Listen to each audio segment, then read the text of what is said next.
Okay, please call the roll. Thank you, Mayor. We're going to call this meeting to order at 5:07 p.m. For the record, Councilmember Kaplan is participating remotely, and the meeting was properly noticed at her remote location. So roll call, Councilmember Kaplan. Here. Councilmember Dickinson. Here. Vice Mayor Talamantes. Here. Councilmember Pleckbaum. Councilmember Maple. Here. Mayor Pro Tem Guerra. Here. Councilmember Jennings. Here. Councilmember Vang. Here. And Mayor McCarty. Here. You have a full council quorum. Okay, Councilmember Kaplan, we're asking you to do the land acknowledgement and the pledge. And Well, Mayor, this is on my sheet, so like this, I'm just going with the program. So. Thanks, Mayor. Would you mind have somebody else doing that for me? I don't have it in front of me. Okay. Please rise if you are able. Please rise for the opening acknowledgments in honor of Sacramento's indigenous people and tribal lands. To the original people of this land, the Nisenan people, the Southern Maidu, Valley and Plains Miwok, Putwin-Wintoo peoples, and the people of the Wilton Rancheria, Sacramento's only federally recognized tribe. May we acknowledge and honor the Native people who came before us and still walk beside us today on these ancestral lands by choosing to gather today in the active practice of acknowledgement and appreciation for Sacramento's indigenous people's histories, contributions, and lives. Remain standing, salute, and pledge. I pledge allegiance to the flag of the United States of America and to the republic for which it stands, one nation, under God, indivisible, with liberty and justice for all. Mayor, we have one special presentation this evening celebrating Immigrant Heritage Month presented by Vice Mayor Talamantes, Mayor Pro Tem Guerra, and Councilmember Vang. Yes. Alrighty, so June is Immigrant Heritage Month. June is Immigrant Heritage Month, and so if I can get everyone who was invited to celebrate with us to come to the podium. Come on, Consul General, opening doors, all our partners to come to the podium. Today we're going to be recognizing two special organizations, Opening Doors and the Mexican Consulate, and I know that there's a lot more that do this incredible work to acknowledge and to honor our immigrant communities and their contributions to the Sacramento region. I do have a fun fact.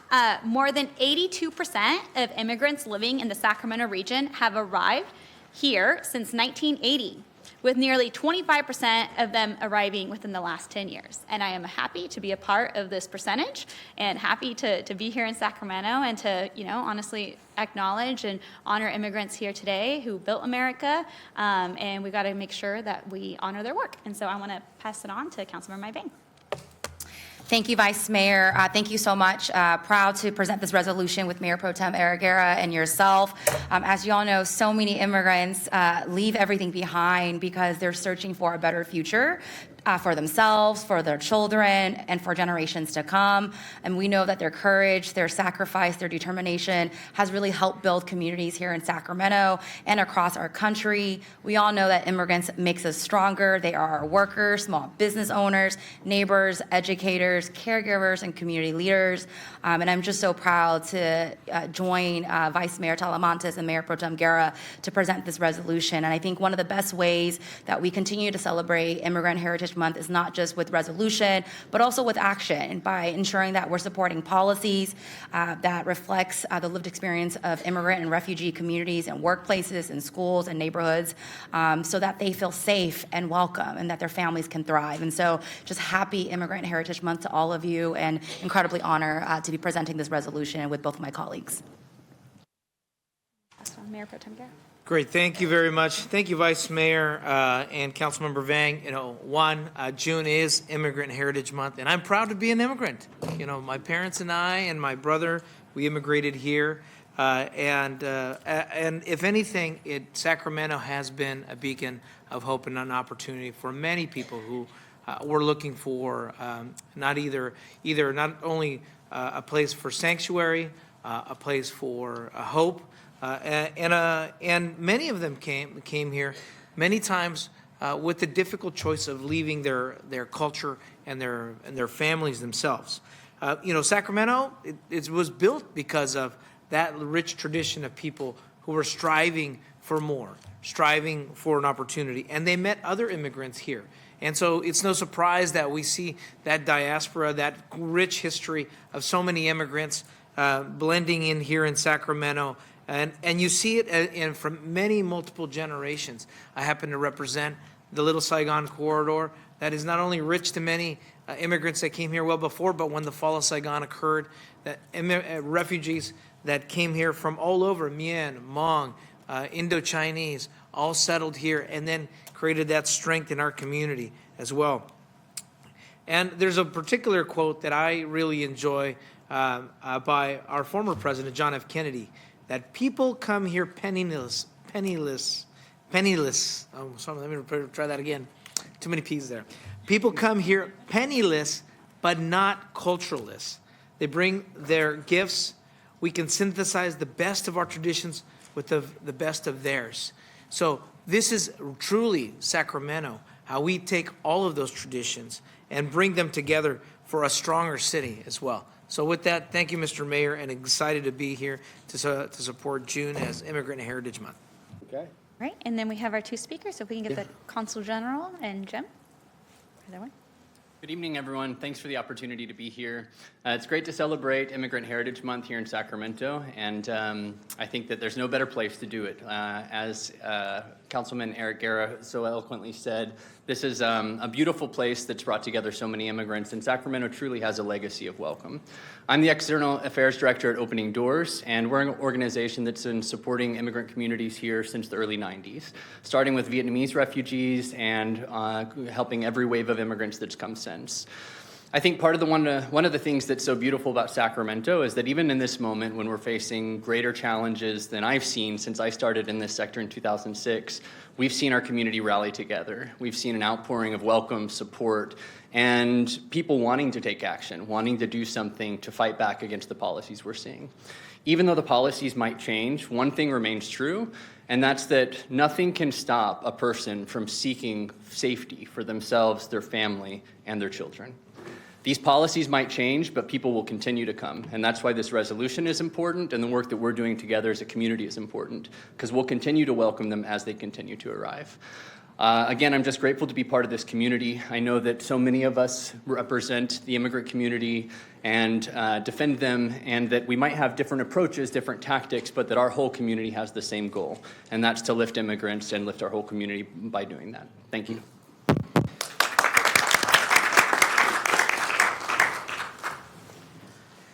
My dear friend, Mayor Kay McCarthy, dear friends, council members, amigas, amigos, familia, good afternoon, everyone. First of all, I would like to express my appreciation to the council member, Karina Talamantes, for her kind invitation to this meaningful event. It is an honor to join you in the celebration of the Immigrant Heritage Month, a time dedicated to recognize the countless contributions that immigrants make to our communities, our economies, and our shared future. Immigrant Heritage Month is more than a commemoration. It is an opportunity to reflect on the histories of courage, resilience, and determination that have shaped generations of families.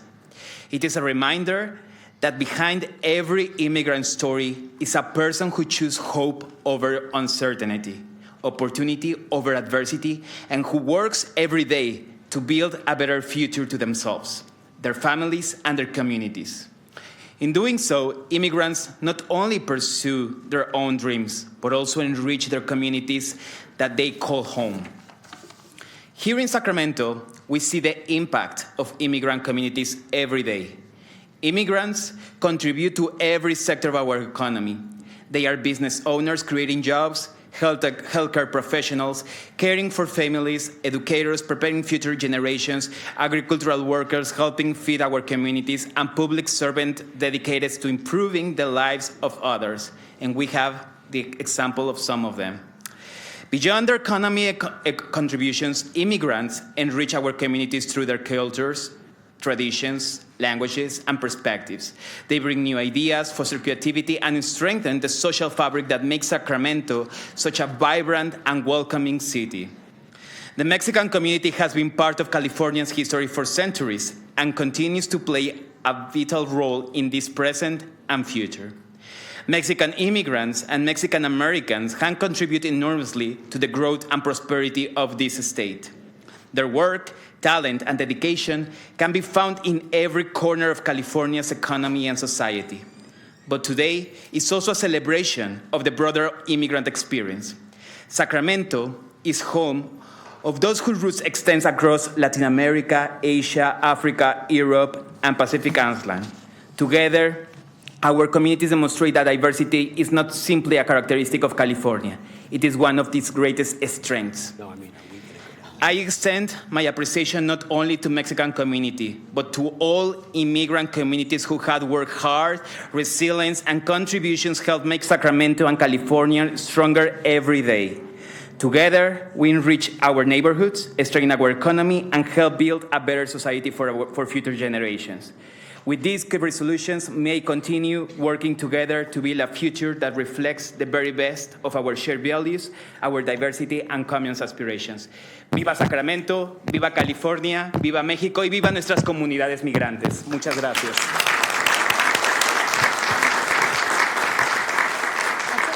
Thank you to our vice mayor and council members and to our guests today. I just want to say, too, on behalf of the city of Sacramento, we're proud to recognize June as Immigrant Heritage Month. I remember 10 years ago when I was a lawmaker, I got up on the floor and talked about how important it is for me. I'm not an immigrant, but I look at my kids at home, and 3 and 4 of their grandparents are immigrants to this country. And Sacramento is, as we know, a very amazing and diverse city.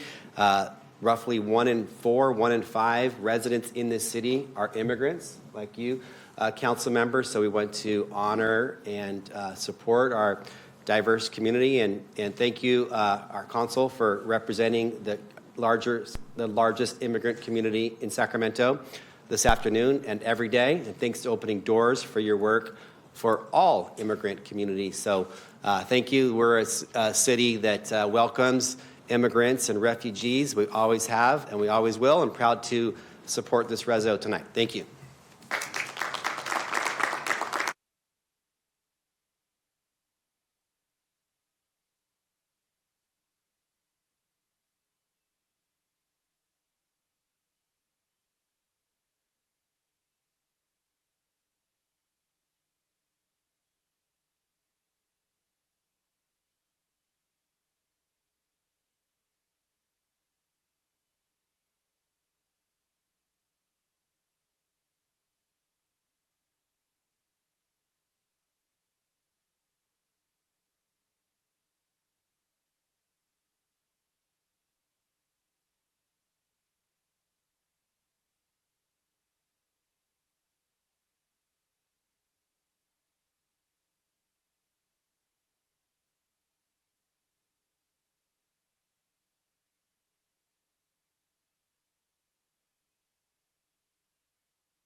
Thank you.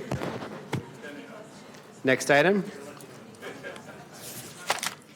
Mayor, we move now to a public hearing. Item 1 is adoption of the fiscal year 2026-27 operating budget and 2026 to 2031 capital improvement plan. Good evening, Mayor, council members, members of the public. I'm Pete Coletto, the city's finance director. So tonight, council is considering adoption of a final budget. So $1.7 billion spending plan, $900 million in the general fund. It is balanced and closes a $66.2 million budget deficit and incorporates the direction given by council during budget hearings. This budget contains a lot of difficult decisions and trade-offs, but it advances council priorities and preserves core services. And before we jump in, I just do want to take a second to thank council, the Budget and Audit Committee, the city manager and her executive team for their leadership, the departments for their partnership, the community, both residents and civic groups for their engagement, and finally, a huge thanks to Murthala and the budget team who've worked tirelessly to put this together. And these are the people who have all the answers. So the final budget is a culmination of a process that began back in October when council adopted a budget policy. As you recall, we moved everything up earlier this year. So in March, we released a baseline budget and held a series of early budget workshops, incorporated that feedback into the proposed budget that was released in April. And then throughout May, council has held a series of budget hearings. This is just a little bit more detail of what happened when, but we are now at June 9th, where council is considering the final budget. So the final budget contains a number of restorations. These were direction provided by council, and you can see them listed up there. Violence prevention grants, aquatic services, North Sacramento projects, senior center, park maintenance worker positions. Some are at City Hall, workforce development, and then city attorney positions. And for the city attorney positions, I do want to say these positions are ongoing. The budget impact, we believe, will be one time as the city attorney is going to work to get general fund savings by bringing more services in-house. And so we'll evaluate that as we go through the budget process, but it would just be a one-time budget impact. And you can see the restorations total roughly $4.1 million. So if we want restorations, we have to pay for them. So here is how we're planning to finance the restoration. So we're able to move some HAP funding from fiscal 28 to fiscal 27. We're freezing some parking enforcement vacancies. We're going to get some park maintenance savings by bringing some more services in-house as a pilot program to see how that works. We're freezing community ambassador stipends. We've identified some one-time savings in the Department of Community Response, and then the balance will come from, not from the Economic Uncertainty Reserve itself, but from our contribution into the Economic Uncertainty Reserve. And as you recall, council gave direction for the city manager and clerk to conduct a review of commissions and bring that back to council. The final budget also contains some technical adjustments. So some of them are listed here. So it incorporates the newest costs associated with our negotiations with the firefighters union. It actually creates that economic development department, that standalone department, and makes some of the technical moves to move folks into that department. We have a number of position add deletes and then some other technical adjustments. So up there is the 5-year forecast incorporating council's direction and technical adjustments. And one thing, while we are still in a structural deficit, this budget makes huge progress on closing that. And you can see that up there. The forecasted target we would have to close for the following year is much less than it has been the prior 2 years. As council's considering the final budget, we do want to highlight some of these kind of longer term, these pending factors. The biggest one right now, the one that is causing me the most concern, is just the economic uncertainty and the risk of recession. We're seeing another bout of inflation. We're seeing higher energy costs, and these things can ripple through the economy. As we've been discussing throughout the budget process, inflationary environments are very hard for California cities. Our costs go up, and some of our main revenue sources flatline or decline. We're also keeping a close eye on the future of the HAP program. While there was another round that was appropriated by the state, we have not yet gotten a commitment to ongoing funding. And so we don't know what the future of the HAP program or any state funding for local homelessness needs may look like. And we'll continue to advocate for the city. And then we have those long-term liabilities. So again, these are our unfunded pension liabilities, our deferred maintenance needs. I will note that council did pass a policy that seeks to create, when we have one-time savings, devoted to paying down some of these long-term liabilities. But they're still out there, and especially the pension liability acts on as a drain on our operating budget. But I would be remiss if I did not point out a number of the highlights in this budget. Again, this was a difficult budget. We closed a large budget gap. Council had to make a lot of difficult decisions, but we made real progress in addressing our structural deficit. There are no sworn separations from the city. We're creating a standalone economic development department, which will help generate growth and hopefully help in the long term provide us more resources from economic growth to help balance our budget. We're advancing a number of homelessness response initiatives. We're continuing the Quick Build road safety program, and we're maintaining aquatics and community center programming per council's directions. So that concludes staff's presentations, and we are here to answer any questions and support you during your consideration of this item.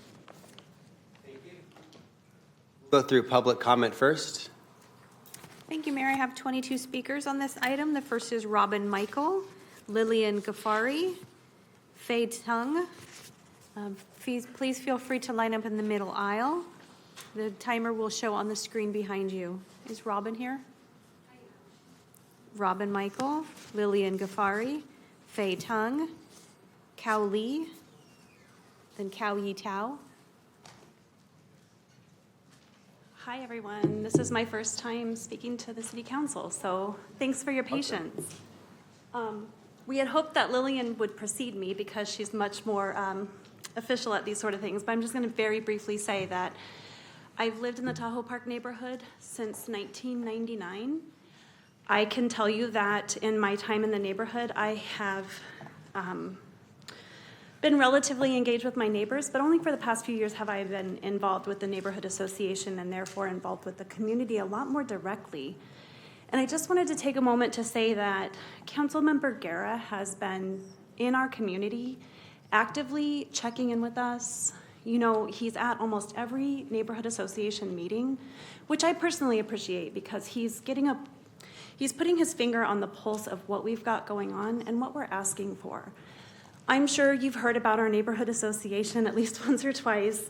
We are pretty active in the community. We have a force of volunteers who just get out there, roll up our sleeves, and do so much to help support our fellow neighbors.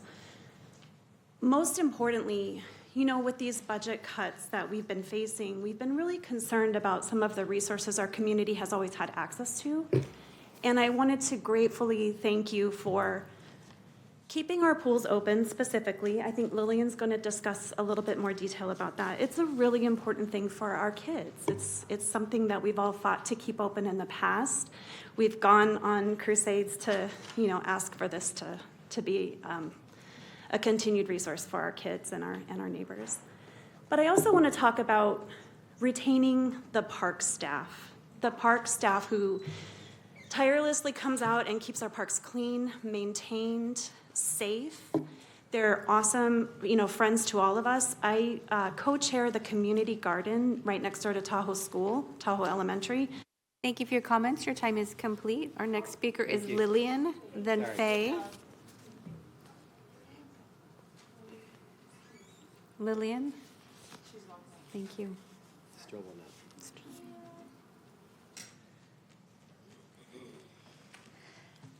Good evening, Mayor and Council members. My name is Lillian Ghaffari, President of the Tahoe Park Neighborhood Association, and also District 6 Commissioner for the Sacramento Children's Fund.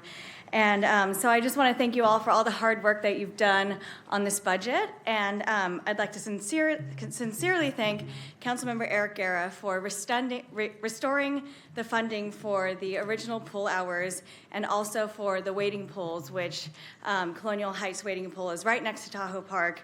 So, this just means so much to Tahoe Park, so much to Tahoe Park neighbors. I myself am a mother of a toddler and an infant And so I especially appreciate that I'm walking distance to the Tahoe Park pool. And so this is just a wonderful resource for our families to thrive in Tahoe Park. So thank you all. Thank you, Councilmember Eric Guerra. And that's it. Next speaker is Faye Tung. Good evening. This is the first time I've ever been here, so good evening, Mayor McCarty, and also the member of council. My name is Faye Tang. I'm at the Union Community in group, and I'm here to ask you to oppose the proposed YPCE fee reductions, and this is very important to our community where like all these ladies that we have the group that the place where our seniors go and gather weekly. And when I retire and I have opportunity to bring my mom who's in her 90s to participate in the program, I know that she look forward each week to have a chance to socialize and also meet her relatives and friends. And if the fee reduction is, not opposed, then it's going to be totally impact our community. And also, when I first started going, I think each meeting session, it's like probably about in the number about 20. Right now, I see like 100. So it's actually have tremendous needs, and also Omian community, a lot of them don't speak the language, and this is a place where they can speak their own language. There's a lot of resources that they can access, and so we ask you to actually consider the proposed fee reduction to help our community, and thank you. Thank you. Next speaker is Kao Lee, then Kao Yi Tao. Did you say Kao Yi Kao Yi or Cooley? or Cooley? Cooley, Oh, that's me. and then Kao Yi. Okay. Good evening, Mayor and members of the City Council. My name is Cooley. I'm the Program Manager at Union Community Services, and I oversee the Healthy Village Senior Program at George Community Center. I am here tonight because I have the privilege of watching this program grow from the ground up. In 2023, during the COVID recovery period, we started gathering outdoors about 20 seniors. We were simply just trying to create a safe place where elders could reconnect from experience the devastating isolation. And at that time, we never imagined what the program could become. Today, because of the partnership and the support of the City of Sacramento and access to George Community Center, we regularly serve more than 100 seniors per week. That's a very big group. And as staff, we see things that statistics alone cannot capture. We see seniors arrive early because they are excited to see their friends. We see people checking in on each other when someone is absent. We see seniors who was once isolated become active, engaged, and connected again. What many people may not realize is the most common request we hear from our seniors is not about more services or activities. It's about, can we meet more than once a week? And unfortunately, because of funding and staff capacity and availability with the facility, we cannot do that. Yet with these limitations, our seniors continue to show up week after week because this program is very important to their lives. I also want to acknowledge how proud we are to always been to tell our community that we're supported by the City of Sacramento, and here they are on a dime. You know, I picked them all up to be here. And they're refugees, and it means something that they belong, and they find a place where they could be themselves.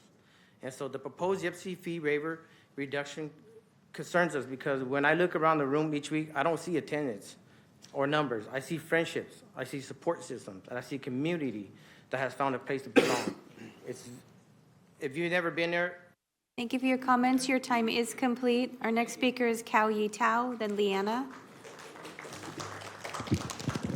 Hello, good evening, City Council and Mayor and City Manager. I am Kao Yi. I am here in solidarity with Hmong Innovating Politics, happy to stand with Union Community Services to really raise the alarm and oppose YPC's budget proposal to reduce facility fee waivers for nonprofit CBOs. EMN Community Services, through their program at George Sims, serves over 100 seniors weekly. And they're just not just me and seniors. They're Hmong seniors. They're seniors that come from different programs across Sacramento. And because of this fee waiver reduction, they're going to have to shoulder over $16,000. So for nonprofit organizations that, like EMN Community Services, that are serving our most vulnerable residents, $16,000 means a lot. So when we say we're balancing the budget, we're actually balancing the budget on the backs of our community members. With the summer coming up and with what's happening in our community, with ICE terror, with cuts to healthcare, we need safe spaces for our community members. So we really urge you to oppose any fee waiver reductions. So please maintain the nonprofit fee waiver structure. Please reject the proposed reduction in fee waivers for CBOs. Today, we hear from EMN Community Services, but I know that in each of your districts, you have CBOs that are utilizing your community centers and serving your most vulnerable residents. And maybe they didn't get a chance to come out today, and we did. And so really today, we don't just speak on our behalf, but we speak on the behalf of many vulnerable residents that utilize the community centers. And as we also think about numbers, think also about the returns. These community CBOs, they are bringing people to community centers. They are stimulating the services that we're trying to protect. So it's not just about protecting our seniors, but it's actually about the operation. Thank you for your comments. Your time is complete. Our next speaker is Leanna, then Michael Bevins, then Francis.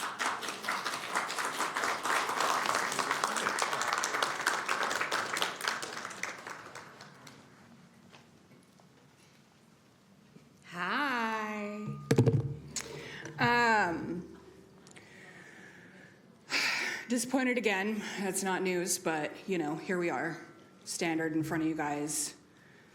Wondering why you would think it would be okay to pass a third of the budget for PD while taking away fee waivers from our most vulnerable citizens. That's not okay, and it's not what the community wants. The community has told you what they want, and we expect you to listen. We expect you to listen. That's your job. That is your job, is to listen to us, the constituents. Now, you want to acknowledge Immigrant Heritage Month. While I watched 4 detainees of our community be brought into the John Moss building today. Shame. That is an absolute shame. And you want to stand here and pretend that, oh, we're going to celebrate immigrants, we're going to take our cute little pictures, we're going to act like this is all, you know, it's okay. We support our community. We know that our community is built off of immigrants, while they're being deported without due process. That's not okay, and it never will be okay. We will keep standing up, and we will keep bugging the shit out of you, and we will keep making sure that you do not get reelected every single time you do this shit. You don't listen to us. And McCarty, I notice every single time you look at the clock to see how many seconds are left that you have to listen to someone, you are disrespectful. You are so disrespectful, and it fucking shames me to have you as my fucking mayor. This is a good city, and you're a piece of fucking shit. Fuck you. Bevins, then Francis. Michael? Man, I gotta follow that. Jeez. Hi, Council. I'm a member of District 2, Michael Bevins. I'm not a professional politician or bureaucrat or engineer or consultant or lawyer. I'm just a daydreaming truck driver looking from afar what's going on, and congratulations on passing a budget. I think we're going to be here again next year doing the same exact thing. And we've been here before. I think when I started interested in this, it was like 5 years. It's the same thing every year. In my opinion, the sky is falling. Sac City School District is having their own budget crisis. It's unrelated to this, but it's fallen there. We've had it in the past. Remember the city of Vallejo, city of Stockton. They've all gone through this before. It's here. It's like a waterfall that slowly but surely freezes over. I don't know how to suggest how to fix it, except just in general, we as a city must pay for what we use, whatever that is, whatever we choose to have it to be. And when I say use, I mean not just literally use, but also maintain the systems that we need to require it, and then also fund, because the future, we're going to have to replace the whole system. We need to have money set aside for that time. I don't know how to say any more than that, except I would think that maybe have, instead of a one-year budget, we keep doing this all the time. I mean, I know you have plans. How about a 5-year or a 10-year budget, kind of based it on the census? We do a census every time. That's a good time to do some budgeting for 10 years in advance. Make sure we have money in the bank when things break and come due 10 years from now. Anyway, just a daydreaming truck driver. That was my suggestion. Thanks for the 2 minutes. Next speaker is Francis, then Moise Muir.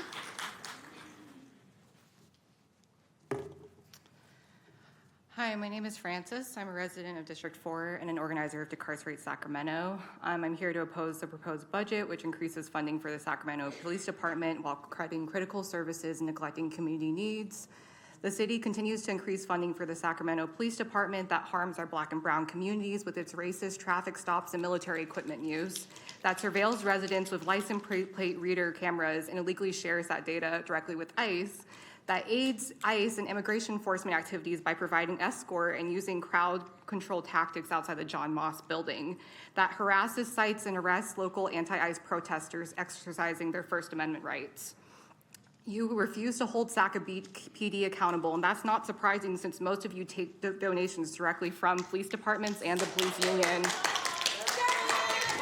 Ignorance is not an excuse. You have blatantly disregarded months of advocacy to protect our neighbors and community members from ICE and SAC PD. Your proposed community action plan lacks substance, enforceability, and accountability measures.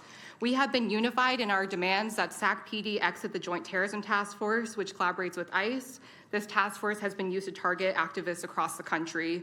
Councilmember Talamontes has blocked this from being included in the community action plan under the pretense that she will not take any resources from human trafficking, and there's no evidence to support this claim.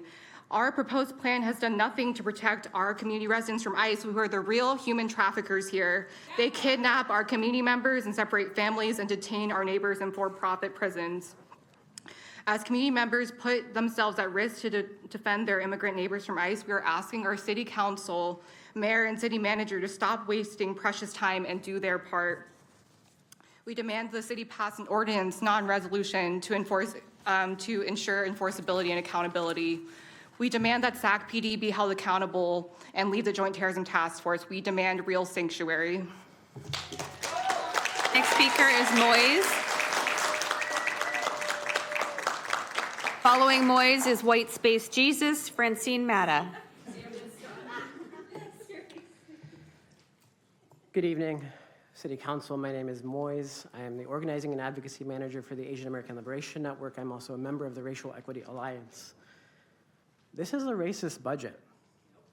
Let's sit with that. This is a racist budget. The Office of Public Safety and Accountability, the one mechanism that has some form of power for police accountability in this entire city infrastructure other than the city manager's department, is being cut by a quarter of its staff at the same time as last month's release of ACLU's report on the racial bias in the Sacramento Police Department, at the same time as there are increases to the police department, at the same time as there are vacancies, there are vacant positions in the police department, and we want to cut fee waivers for seniors, we want to cut fee waivers for community centers, we want to cut the community ambassador program that grants language access to our diverse communities across the city of Sacramento. That's what we want to spend our money on. That's how we're going to spend our money in this budget. I implore you to challenge that.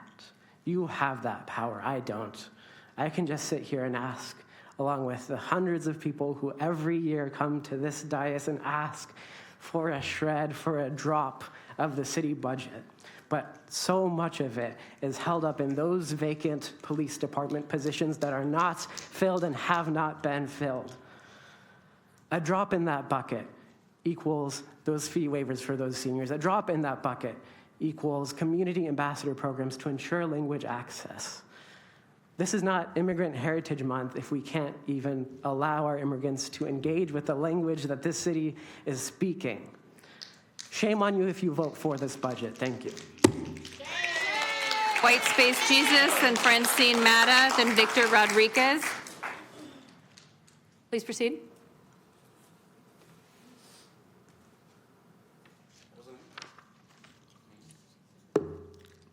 Good to see you. And I'm hoping, Mr. McCarty, Mayor, you're recognizing what this city, what your city is asking.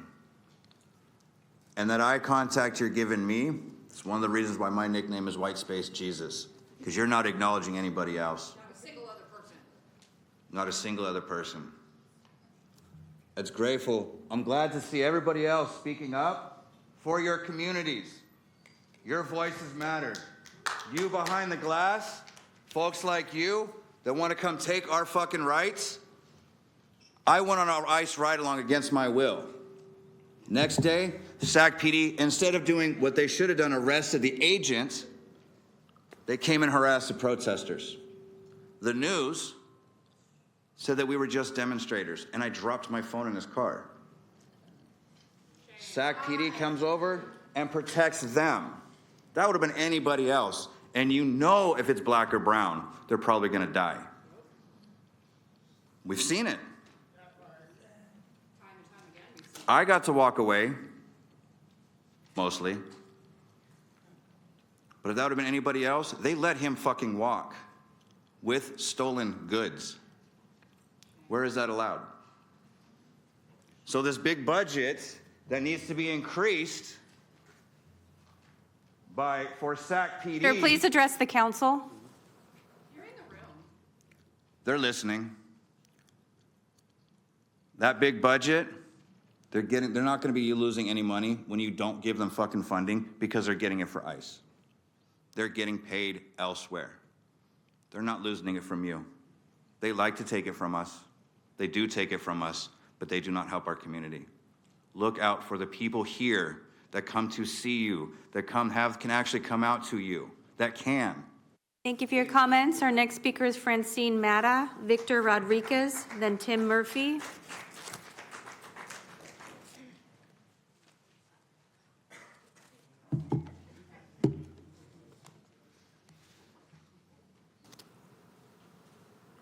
Sorry, I have to read from this. I want to make sure I get it.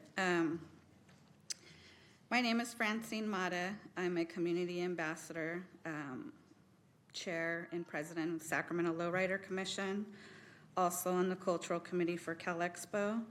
And I'm here to ask respectfully that you oppose the proposed cuts for the community ambassador program.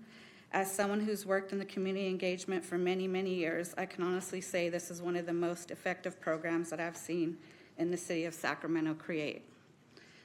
This program is built on trust, relationship, cultural understanding, and it's directly to our communities that are often overlooked, underserved, or face cultural and language barriers when trying to access resources. And it's really imperative. I look up at you guys, and kind of the respect is when someone's talking, you should be looking at them and showing them that respect. You know, I always try to say, reminder, you work for us, we the people. And so this community ambassador program is about sharing information, ensuring residents feel seen, heard, and represented.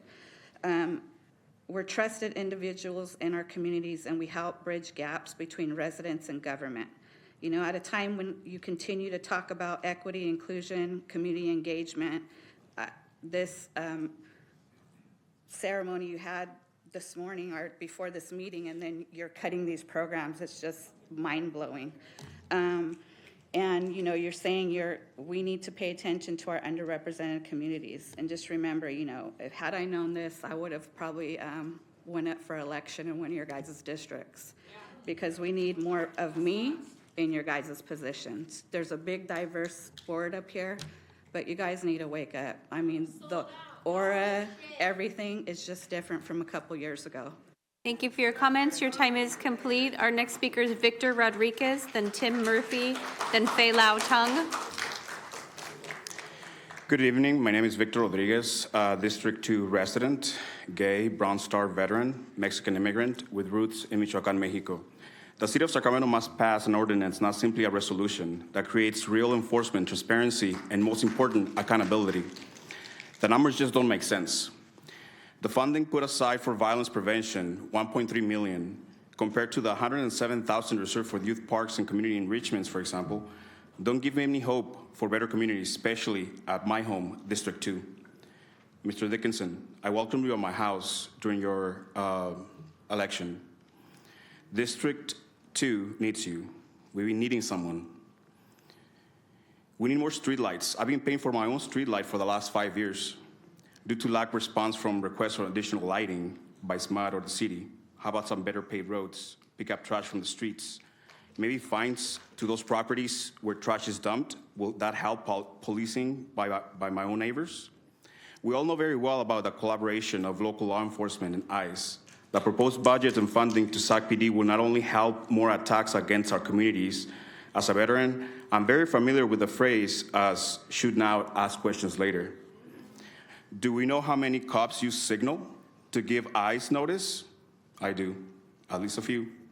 Abolish ICE, and that work starts here in Sacramento, the capital of California, the fourth largest economy in the world, and the city with the home state with nearly 11 million immigrants. A proposed budget increase that expands policing, surveillance, and enforcement resources send direct message to our immigrant and brown communities that this system will continue to prioritize their arrest over any safety. No one is truly safe when fear, profiling, and unchecked power has become normalized. An ordinance creates obligation. Thank you for your comments. Your time is complete. Our next speaker is Tim Murphy, Fei Lao Tung, then AJ Albano. Mayor and council members, good evening. My name is Tim Murphy, and I'm here on behalf of the Alliance for a Better Sacramento, represented by the organizations back there. The Alliance is a coalition of business organizations and districts that believe Sacramento's best days can still be ahead, but only if the city focuses on the fundamentals. We met last week with Councilman Dickinson and several of your staff members, and you should all have received a copy of our press release, a link to our website, www.better-sacramento.org, and our call to action document, the Alliance Roadmap. This is a practical roadmap for a stronger Sacramento. It does not ask the city to be everything to everyone, but we do believe it will lead to a thriving community. Our roadmap is built on 3 priorities. First, economic development. Sacramento needs to move faster on catalytic projects that create jobs, expand the tax base, and generate the revenue needed to overcome persistent deficits. Second, public safety. Safe streets, clean corridors, and welcoming public spaces are not optional. They are the foundation for a thriving city, and they require consistent enforcement and clear priorities. And third, efficiency and accountability. Sacramento needs to live within its means, focus on core services, and modernize how City Hall operates so taxpayers can see real results. Our alliance is not here to criticize. Rather, we are here to partner, to offer practical ideas, and urge the city to focus on the matters that matter most: safety, economic development, clean neighborhoods, and fiscal discipline. We look forward to working with you, Ms. Smith, and your departments in reestablishing Sacramento as a city that works for all. Thank you. Next speaker is Fei Lo, then AJ Albano, then Taylor Davitz. Fei Lo Tung. I just don't see movement. AJ Albano.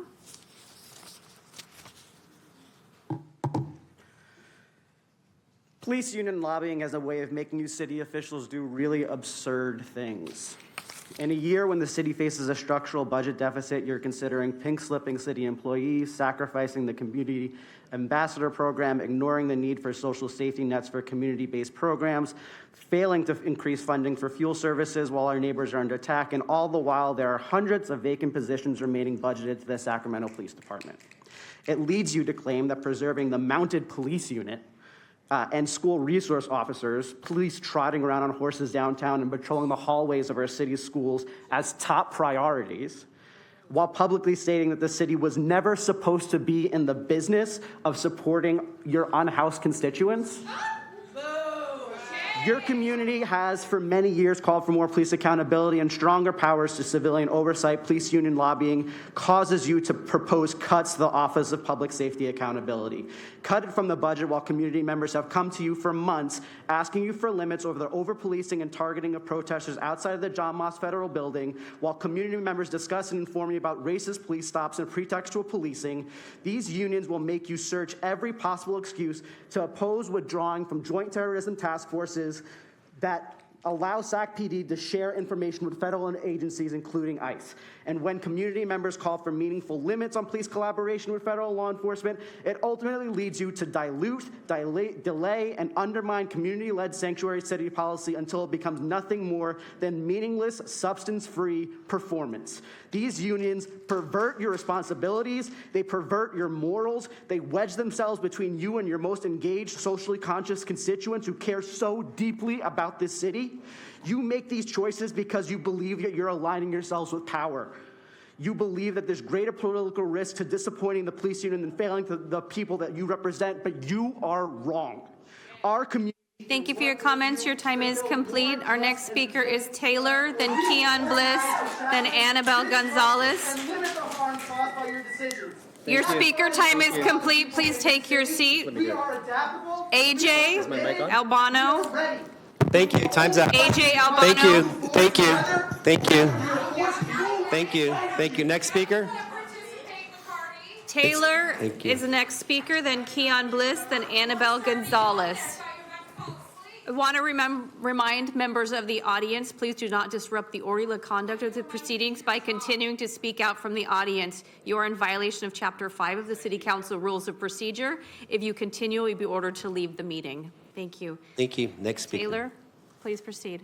Today, the City of Sacramento is being proposed a budget to help clear the deficit in the resources Sacramento provides to its citizens. We're being proposed a conservative estimate to our police budget of $255 million. This would be an increase compared to last year, in which the police funding accounted for over a third of the entire sum. It is important to note that this has a potential high of $273 million going to the police, according to you. The increase comes at a time when attacks on our rights to free speech are at an all-time high, and political repression is becoming an all-too-common tool being weaponized against activists, particularly in relation to immigration and customs enforcement. I find it interesting that the funding for programs that provide oversight to free speech violations like OPSA and immigrant rights programs like FUEL are left on the cutting room floor. This doesn't seem like a coincidence to me. The federal government funds agencies like DHS and ICE to a degree which it deems to be effective, yet our police department volunteers to collaborate with these agencies officially under the JTTF, or Federal Joint Terrorism Task Force. Membership to this task force means that our police department is obligated to provide agencies like ICE and DHS free access to their databases. This aspect of the relationship doesn't even cover the recorded and not recorded accounts of on-the-ground collusion SAC-PD has engaged in, such as crowd control for DHS vehicles exhibiting things like missing license plates, illegally tinted windows, and bogus citations to activists, even within the designated free speech zone. This is outside the John Moss Federal Building. And furthermore, if we look at things like violent crime, we can see that in 2025, there was an increase in homicides by 1 compared to 10 years ago in 2016. The number of employed officers is also less compared to then. And when we account for the difference in population between those two times, we can clearly see less officers equals less crime.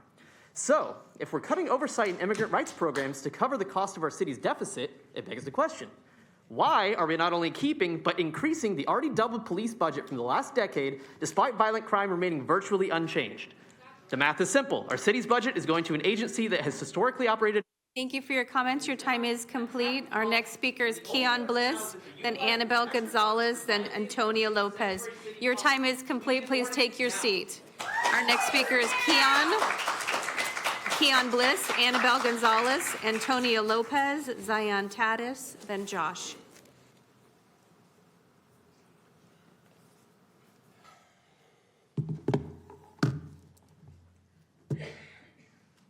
Eyes up, Mayor. $125,000.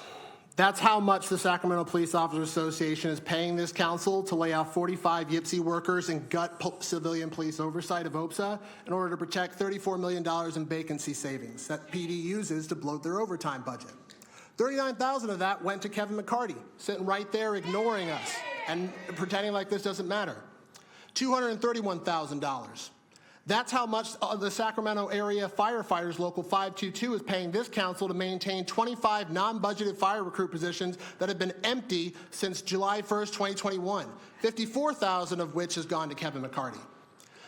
$1,370,000 that members of this so-called Alliance for a Better Sacramento, including members of the Sacramento Metropolitan Chamber, California Association of Realtors, and California Apartment Association, is paying you to save $4.1 million in one-time savings on the backs of $1.8 million in homeless service cuts.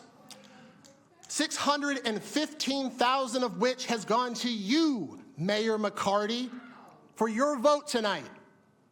This is just a taste of more than $2 million that the wealthiest business owners, labor unions, and public safety associations are paying for this council's imminent approval of this cruel and inhumane budget. These budget cuts are not only fiscally unnecessary based on the budget options shared with the public by city staff, but they're also nakedly unethical and cruel.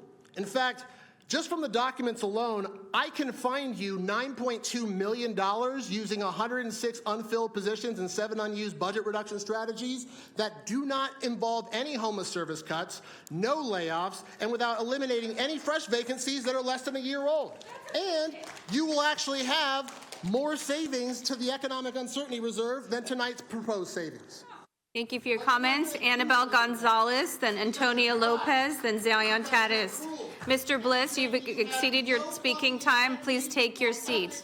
Our next speaker is Annabelle Gonzalez. Annabelle Gonzalez.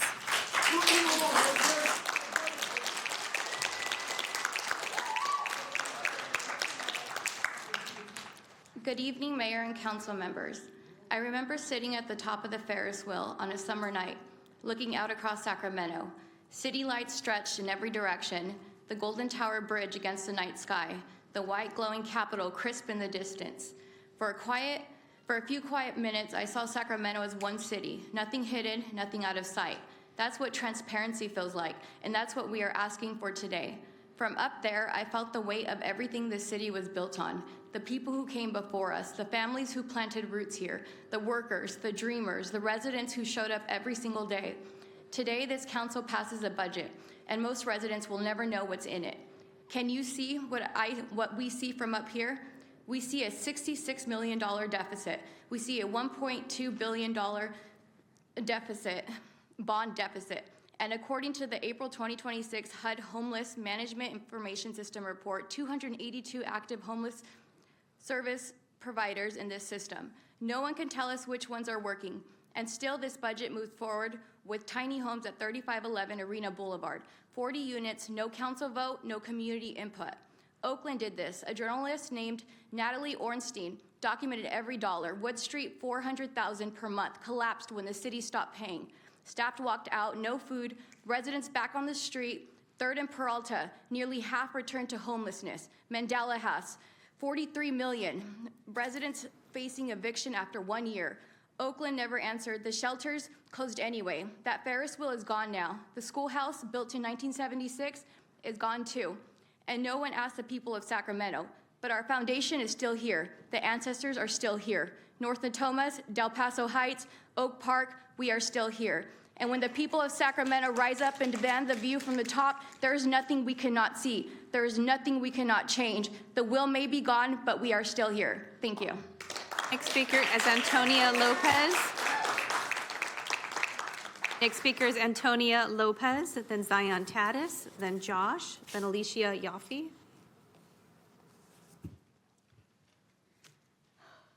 My name is Antonia Lopez. I'm the Vice President of Manitos, a senior citizens club that's housed at the Heart Center. On behalf, this is a different story here. On behalf of Manitos, a group of 137 members, and all of the participants of the Heart Center who have been receiving an incredible array of services, we thank you for continuing to support the Heart staff and operations. Sacramento has 47,000 residents age 65, with nearly 30% who are 80 years or older. That's 14,000 citizens of Sacramento who are 80 years and older. Heart Center is serving a couple hundred. You've had 65,000 individual contacts over the course of the year, which I think if you look at your documentation indicates that there is an incredibly huge number of seniors that are not being served, and that there are facilities across the city that I hope in this next year you will work with us, the volunteers of Heart and other community centers, to see how we can reach them and how serving them will actually save the money for the city.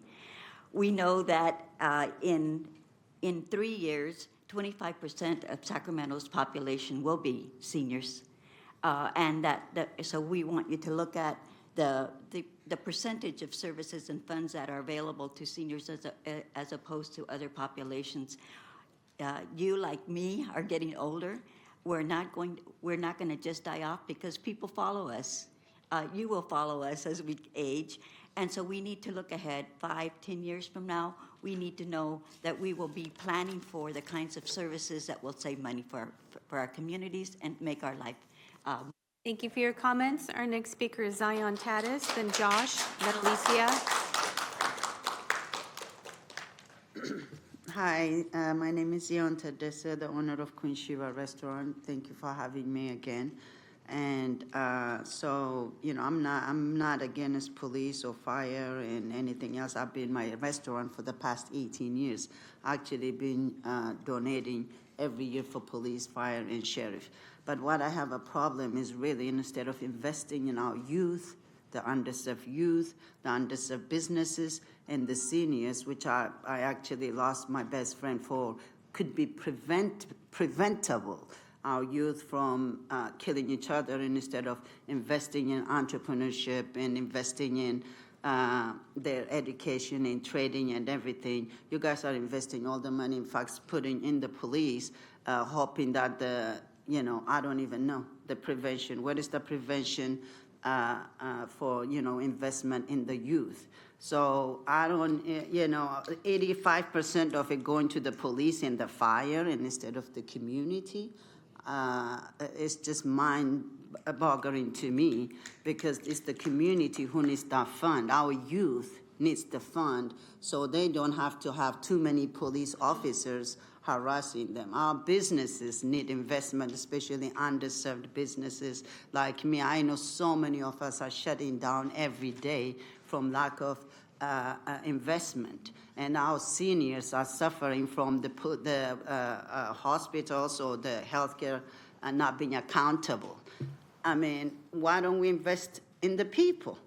The taxpayers' money was supposed to go to the people who are underserved, underrepresented, but instead is going to the fire and the police, expecting, actually creating a pipeline to jail and prison and shutting down the small businesses. So we need some solution for our community. Thank you for your comments. Our next speaker is Josh, then Alicia, then Therese Cachon. Hey, I'm Josh. I live in District 5. My rent goes up every year 10%. I rent a house. Houses aren't restricted by any of your rent controls. If I can't continue to pay that, I'll be one of the homeless folks that you guys aren't intending to help. That's not what you were designed to do. So I got to keep up. And I understand that you guys have a difficult group to negotiate with that shows up here armed. And you have to give them more money every year. And they give you more money every year. And that's complicated. And they have hundreds of positions that are unfilled. Like, are these people real in the room, or are these the ghost cops that we're just paying checks to? It's really sketchy that they have hundreds of positions that are unfilled. That's just their piggy bank. That's their overtime account. How about instead of canceling public services, canceling ambassadors, public safety and accountability offices, community outreach offices? How about we pull what they did in The Wire in Baltimore? No overtime for cops until we square our budget.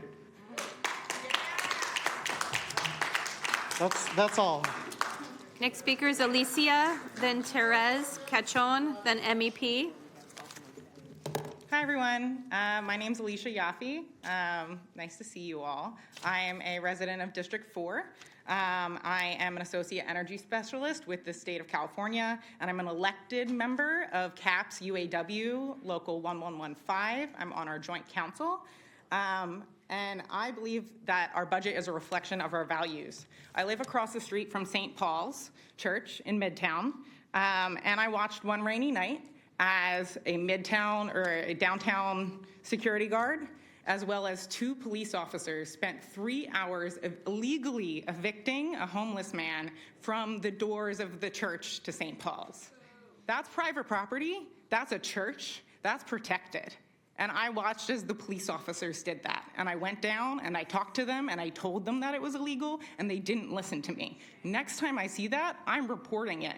I know people that can put in lawsuits. Can't you think of better ways for that funding? It could have put them up in a hotel for a night or more than one night, probably a week, right? Spend that money on youth services. Spend that money on fuel network, right?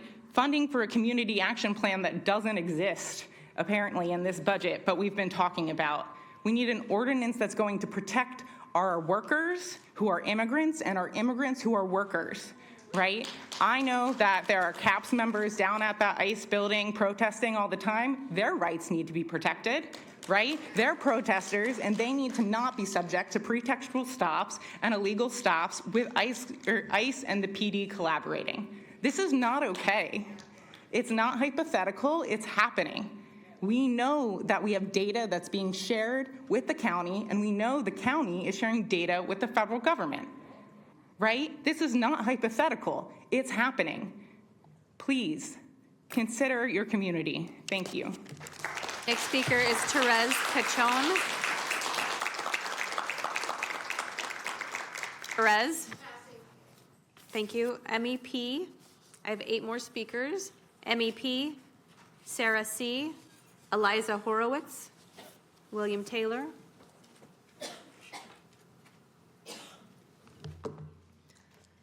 Hi, we have 700 officers in Sac PD.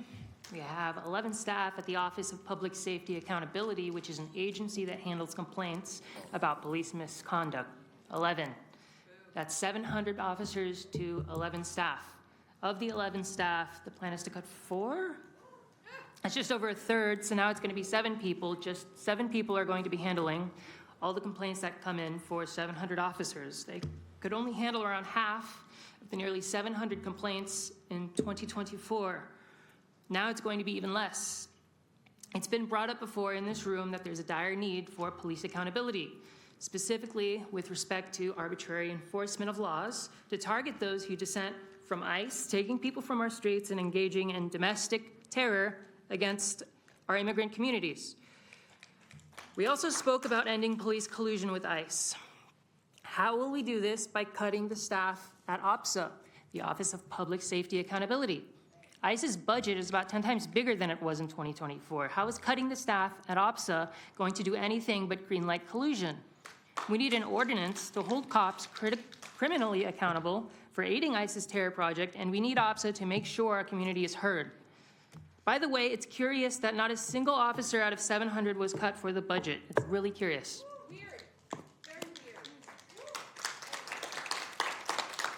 Next speaker is Sarah, then Eliza.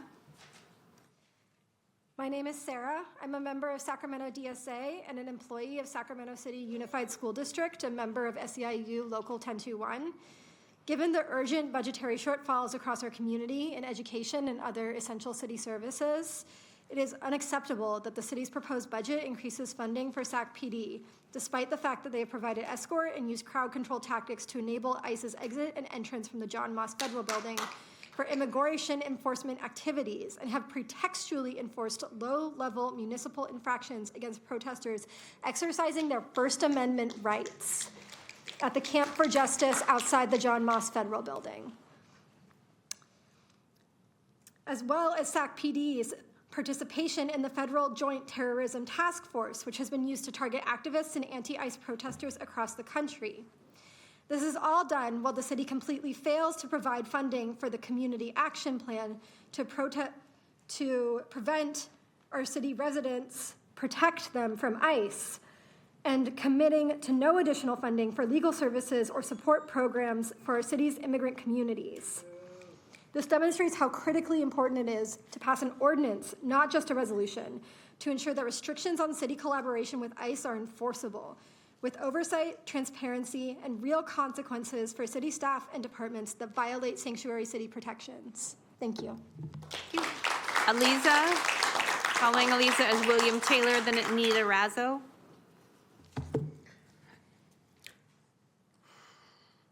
Hello, my name's Aliza Horwitz. I'm a resident of Sacramento District 4, and I'm here to oppose the proposed budget's funding increases for the police while cutting police oversight, youth programs, and parks. SAC PD collaborates with ICE through the Joint Terrorism Task Force, charging activists, anti-ICE protesters, and nonprofits with domestic terrorism, has been harassing, citing, and arresting anti-ICE protesters to limit their First Amendment rights, with infractions that are no longer even legal, like jaywalking, as a pretextual reasoning to stop them. If you want to actually stop ICE from being yet another version of Trump's very own brown shirts, you would also make sure you aren't employing and partnering with them. You would pass an ordinance restricting ICE collaboration, creating and investing in oversight, transparency, and real accountability with consequences. Why am I able to read a book about 1930s Poland and directly see the parallels in how Jews were treated there and see how my friends and neighbors are treated here? Now, do better. Do better. I'm done. Is William Taylor. I have 5 more speakers: William Taylor, Anita Razzo, Leah Shank. Hello, City Council. My name is William Taylor. I live in North Highlands.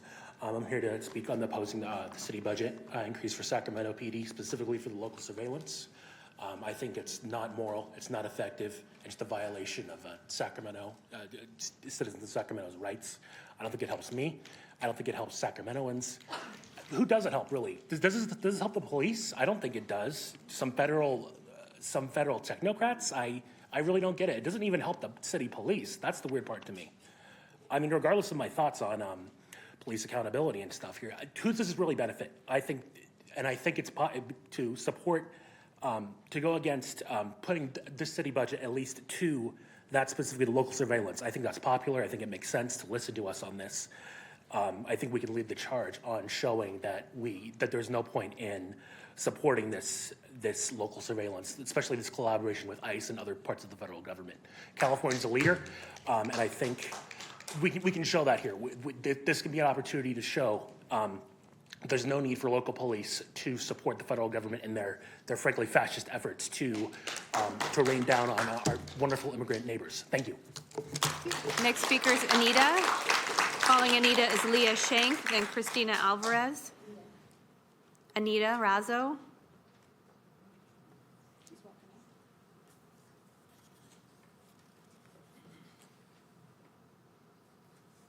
Anita, then Leah, then Christina.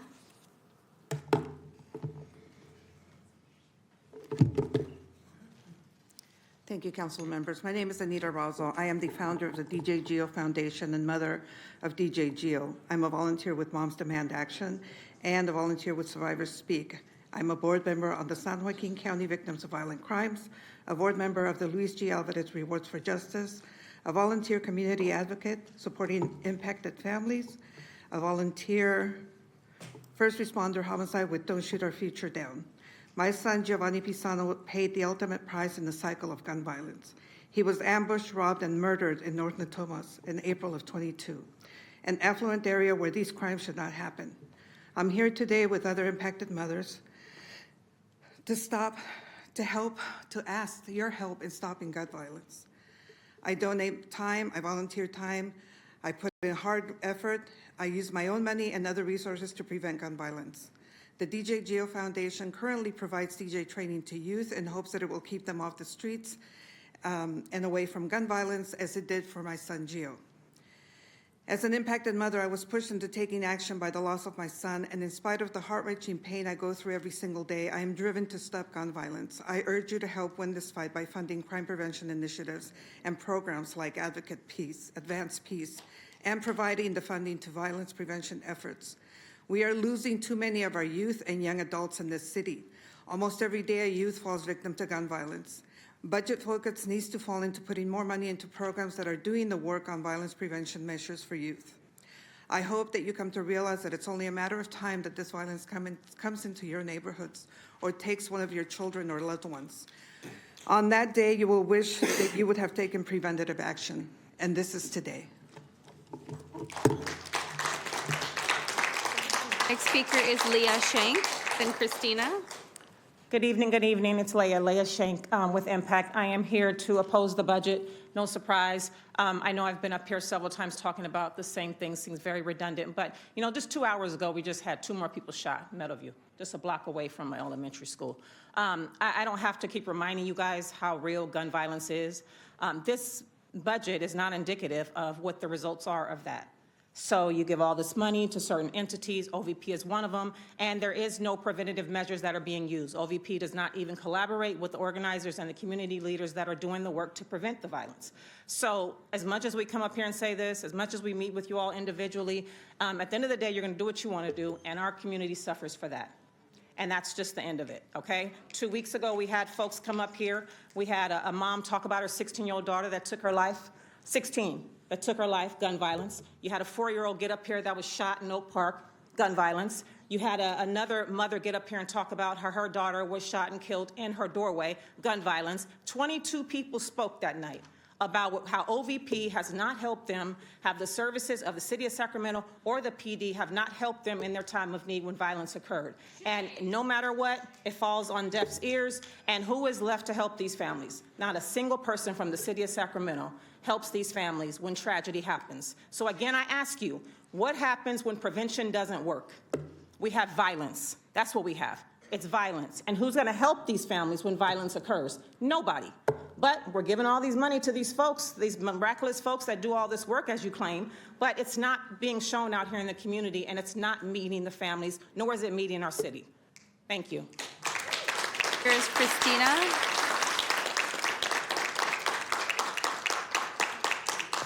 Christina Alvarez, then Amira E. Good afternoon, council members. My name is Christina Alvarez. I'm a labor and community organizer with Sembrando Semillas Day Labor Worker Center here off Del Paso Boulevard. Your constituents are hurting, hungry, some unhoused, many lacking access to basic needs, health care. We are in a deficit, yet funding is massively increased for police department and, of course, inevitably ICE. Food, housing, healthcare, workforce, these are the areas and resources where literal material needs and funding should be allocated and increased, rather than collaborating with agencies that are hurting our communities. Everyone in this room has pledged to lift Sacramento. If that's the case, then Sacramento should prioritize its funding to its residents, to its workers, to its families, and yes, its immigrants. Sacramento must prioritize funding to legal and preventative services for our community, because that will create a better foundation for our future. Thank you. Mira is our final speaker on this item. Good evening. My name is Amira Mallah. I'm with the Reinvest in Sacramento Coalition. And I echo the call for the city to prioritize crucial legal and preventative services for our immigrant communities rather than blindly increasing funding for SAC PD. Racist and discriminatory policing against Black and Brown communities, as you all know, is not new. And the reason it has continued is because of the failure of elected representatives to hold them accountable in budgeting as well as in tangible oversight mechanisms. ICE was created after 9/11 by relying on racist tropes labeling Arab and Muslim communities, of which I'm a part, as terrorists. And we're seeing the same racist tactics used now to justify ICE's reign of terror with racist stereotypes labeling immigrants as criminals and human rights activists as terrorists. The real terrorists are ICE officers that kidnap our community members and disappear them into detention centers where they're subject to torture and abuse. And I know that you all know that. The real criminals are law enforcement that collaborate with ICE in this reign of terror. I work in education, and we know too well that there are statistics out there that there's been 20% decreases in school attendance, that students are not coming to school out of fear. And failure to take action to implement real sanctuary here in Sacramento is failing these students and their families. So continuing to allow PD to collude with ICE to harass and intimidate protesters and to continue in the Joint Terrorism Task Force is enabling these crimes against the community that you all are elected to serve. Increasing funding for police while cutting funding for police oversight, youth programs, and parks is a failure of accountability and a failure of your roles to serve the community, and I know that you can do better. Thank you.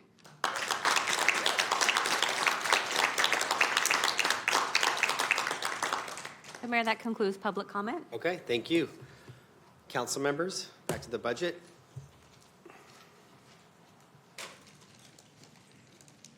It's okay to change your mind, show us your courage, leave this behind. It's okay to change your mind, and you can join us here anytime. It's okay to change your mind, show us your courage, leave this behind. It's okay to change your mind, and you can join us here anytime. It's okay to change your mind, show us your courage, leave this behind. It's okay to change your mind, and you can join us here anytime.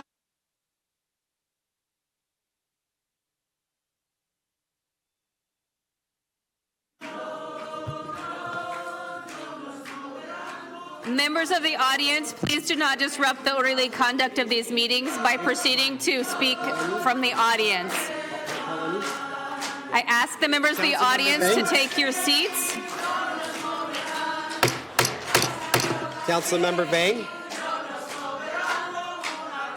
Members of the audience, please do not disrupt the orderly conduct of these proceedings by continuing to speak from the audience. You're in violation of Chapter 5 of the City Council Rules of Procedure. If you will continue, you'll be ordered to leave the meeting. Do you understand this warnings? Let's call a recess. Okay. Who calls the recess? I do or you do? You do. I call the recess or you do? You want me to? Yeah. You got it. You just do it. So members of the public have continued to engage in conduct that disturbs the orderly conduct. These meetings are in violation of City Council Rules of Procedure, Chapter 5. Therefore, we will take a brief recess so decorum in the chambers can be established. The council will return in 10 minutes. We are in recess.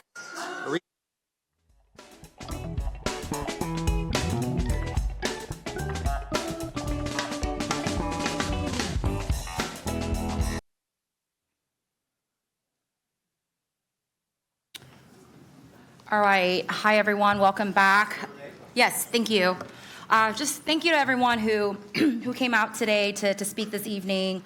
At the last council meeting, when we discussed the budget, I voted no on the motion and the budget proposal that was on the table. And yes, while we did save some programs, I really still do believe that the public shouldn't be thanking us for saving some core city programs that are essential to the work that we do. And yes, we have restored some programs like our summer at City Hall, our pools. We also restore some of the youth funding, youth violence prevention funding as well. But there hasn't been much change since the last proposal and the last conversation. Everything from eliminating the stipends of our community ambassador programs to what you heard today, a decrease in waiver fees that are critical for our communities. And I know that YPSI had to put forth reduction proposals or elimination, as every department has to do that. And I just can't support the budget in totality. I think you even heard from community members that came today that spoke about the ways in which the increased fees will hurt community, serving residents in our community center.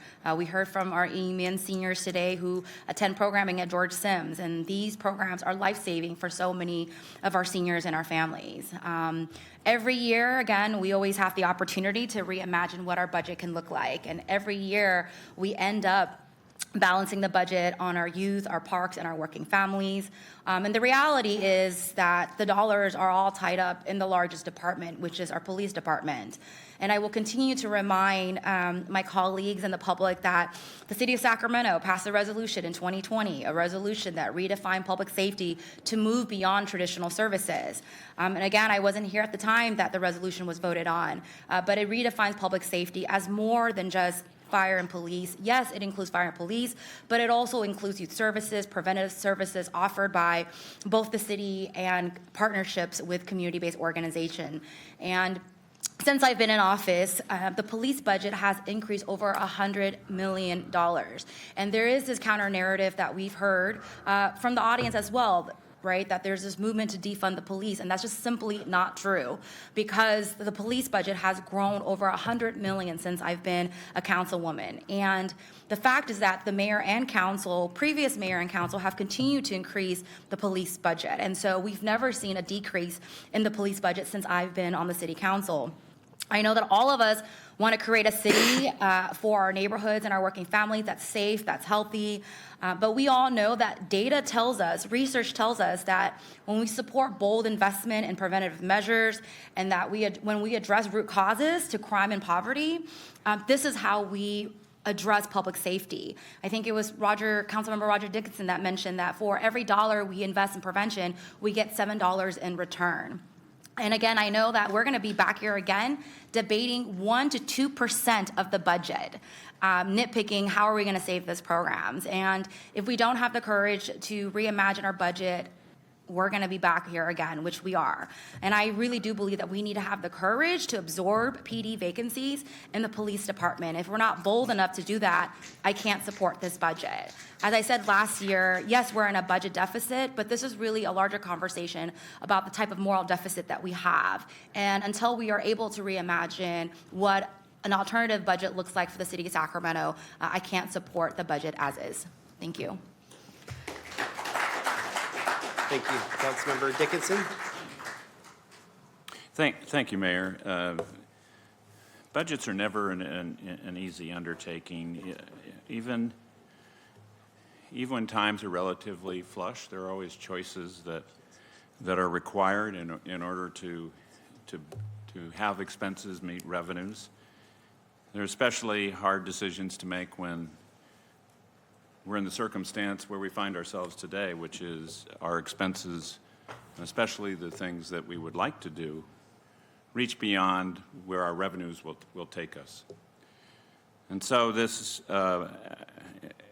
is not an unusual or surprising set of circumstances where we find people who are frustrated, angry, upset, that what they find to be a more important priority may not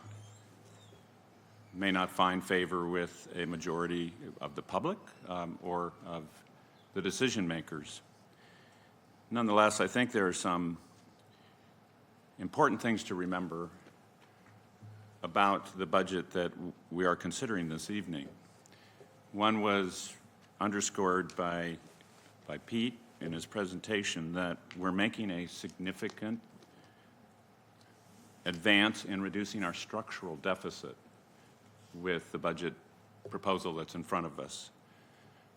And ultimately, as we work to increase our resources, we have to recognize that as well, like anybody else, as is often said, we have to live within our means, and reducing the structural deficit is a critical element to reaching that equation.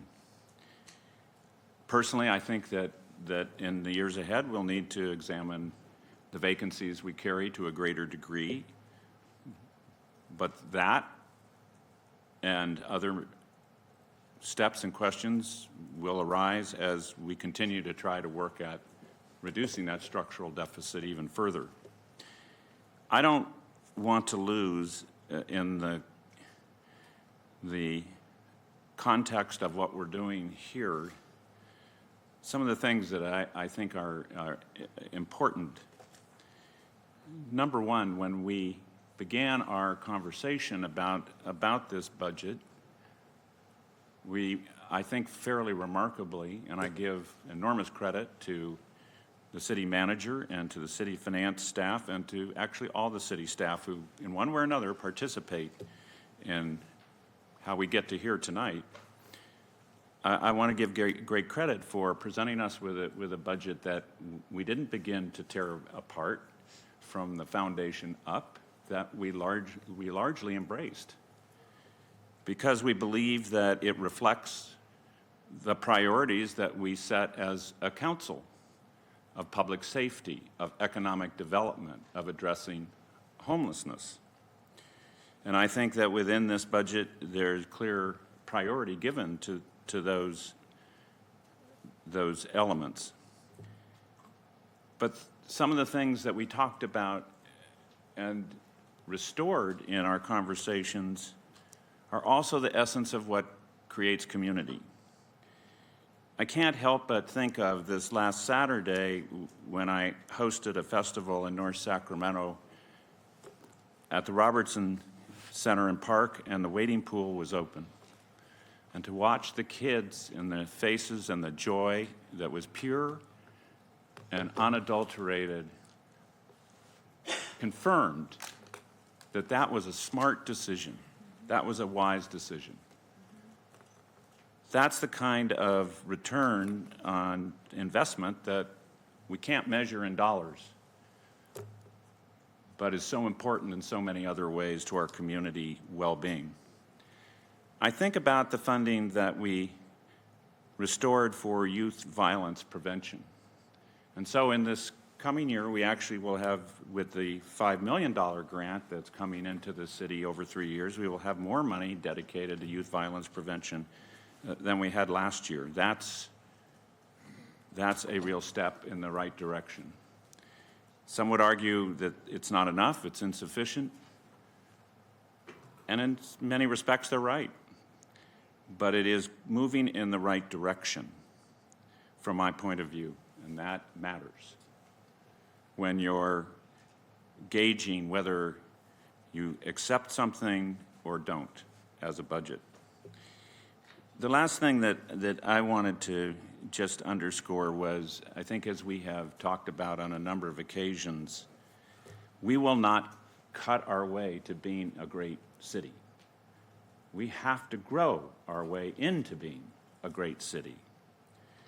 And that fundamentally means that we have to be a place that people view as and is actually safe, that is and is viewed as clean, that is viewed as and is receptive to those who want to build their lives, their jobs, their careers, their businesses here in our community, that we have to be a place that is welcoming and is seen that way. There's a lot of work to do in that regard. We really have just begun in many respects. But I am confident about our ability to do that because I see the focus of the council and I see the focus of the city staff and I see the focus of the broader community for that purpose. So, Mayor, while this budget is certainly not one that I think anyone will vote for with great enthusiasm, it is one, at least in my case, I will vote for because I think it is the best budget to meet the circumstances in which we find ourselves. And with that, I would move the adoption of the 26-27 operating and capital improvement budgets for the city of Sacramento. Okay, we have a motion and a second. Next up, we have remotely Councilmember Kaplan. Thank you, Mayor. I want to thank the city manager and the budget team. I think they did an outstanding job this year, and this is the most transparent budget I have seen since being elected. However, this is my 4th year in a row that I've been asking council to voluntarily adopt a 2-year balanced budget. The year-by-year cuts as we face a structural deficit doesn't do anything for our community. And it leaves many of our employees wondering if this is the year they get laid off, or will my department get cut? Will my position be moved? And I know that's just not what we should do as a city, and it's not what we want our employees to face. I agree with my colleague and budget chair that we are moving in the right direction, but for me, we're not there yet.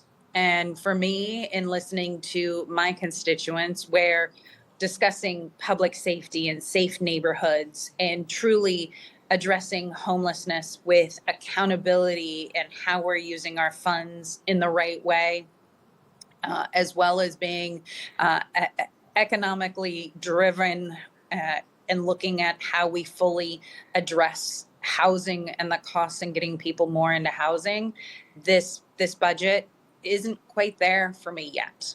I have been fairly vocal in my concerns and where I think we could cut more and still save positions, implementing our council priorities of really public safety and addressing homelessness in a more salient manner. One thing I just want to make sure is on the record is something that I had asked in March this year. I had asked for what was the impact of the cuts to fire and police for our city with the budget. And in the BCP, specifically of changes with our Sacramento Fire Department and the reduction and elimination of 20 firefighting positions. It basically says this reduction will require rotating company closures and increased reliance on overtime to maintain minimum staffing levels. Specifically, the greatest impact, and this is from the fire department, will fall on Sacramento's underserved neighborhoods, including Oak Park, Del Paso Heights, North Sacramento, Meadowview, and South Sacramento, where higher medical vulnerability, limited access to healthcare, and socioeconomic barriers amplify emergency risk. When we talk about how can we create equity and help the most underserved neighborhoods, eliminating 20 firefighting positions in this budget is not something I can support. And what you read that our chief put in, it's not even necessarily impacting my district, but it's impacting the city of Sacramento and areas that absolutely cannot afford to have these rotating blackouts where fire response time is going to significantly increase. And when we also talk about public safety, we really have to discuss in the police department and the proposed elimination of certain positions and certain units. The budget BCP basically says that by eliminating these positions, that if they get filled in the staffing of overtime, it's actually going to cost the city $713,000 more. So it'll be interesting to see how we manage that as a city. While we say we are cutting these positions and eliminating them, it actually may end up costing the city more in overtime. Now, I know we are correcting this with re-putting in a city attorney position so that we can hire in-house. Why are we eliminating more of our officer positions, knowing that through overtime, because our community demands public safety and demands these services, it's actually going to cost the city of Sacramento more money instead of keeping some of these positions and some of these units?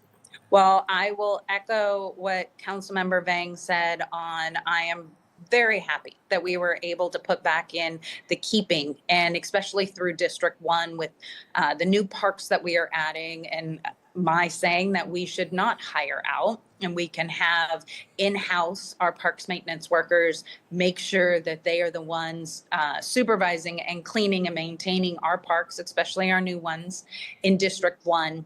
That is important. Summer at City Hall, the investment in our youth, all amazing. Our seniors, our waiting pools. These are the things that we absolutely must do when budget cuts are hitting those that can least absorb these impacts.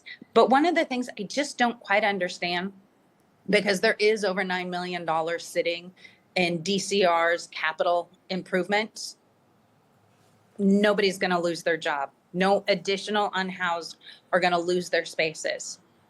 But the elimination of community ambassador stipends, it is the antithesis of what I hear from this entire council of supporting our diversity and making sure that every voice is heard and listened to. That's a little over a small pittance to make sure that the voices of those not served are heard. And I can't support something that says it's an oxymoron when we talk about we support diversity and equity and inclusion, yet we're eliminating the community ambassador stipends from the areas that we need to hear most from. So I won't repeat what I have already said before, but I did want to say that we're not there yet.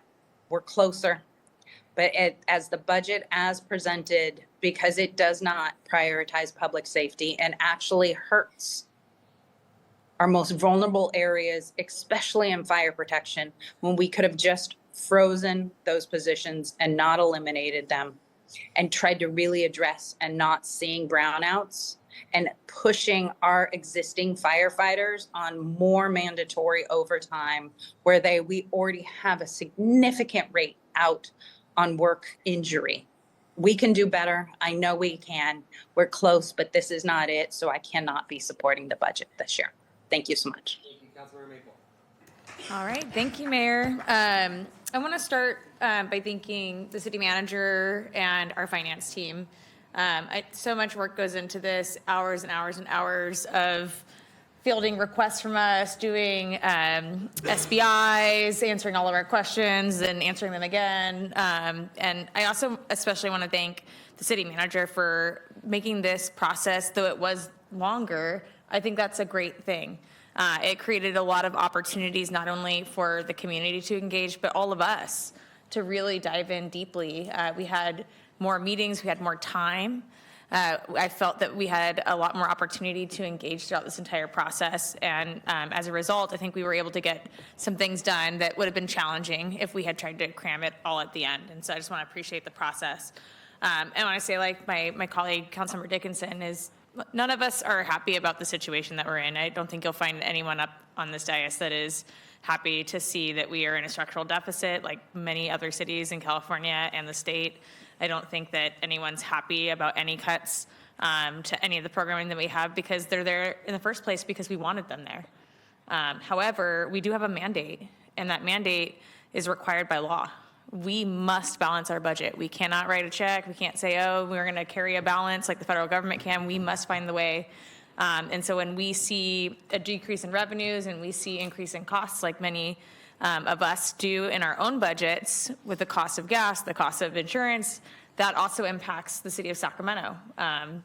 And we're seeing that across the board on everything from, our insurance liability to, pensions and employee costs and the cost to literally drive our fleet and you name it. And so that eats into everything else. And we have to make hard choices. So it would obviously be my preference. Now I have spent an entire term on this council having one difficult budget after another. But I will say that what I'm really happy about is that we were able to fight for the things that mattered to us individually and together as council. For me, first and foremost, that was protecting our city employees and their jobs. I think about the parks maintenance workers that we're able to protect in this budget. That matters. Like, those are our community members, those are our neighbors. And that's something that I'm always going to fight for to the extent that I can, is to make sure that people can stay employed and care for their families and do the important work that people rely upon in this city. When you call 911, someone shows up. when you go to your park, the grass is mowed, the trash is picked up. Those are the things that really matter to the community, to the communities I represent and the people that we hear from every day. And so we want to make sure that we fight for that.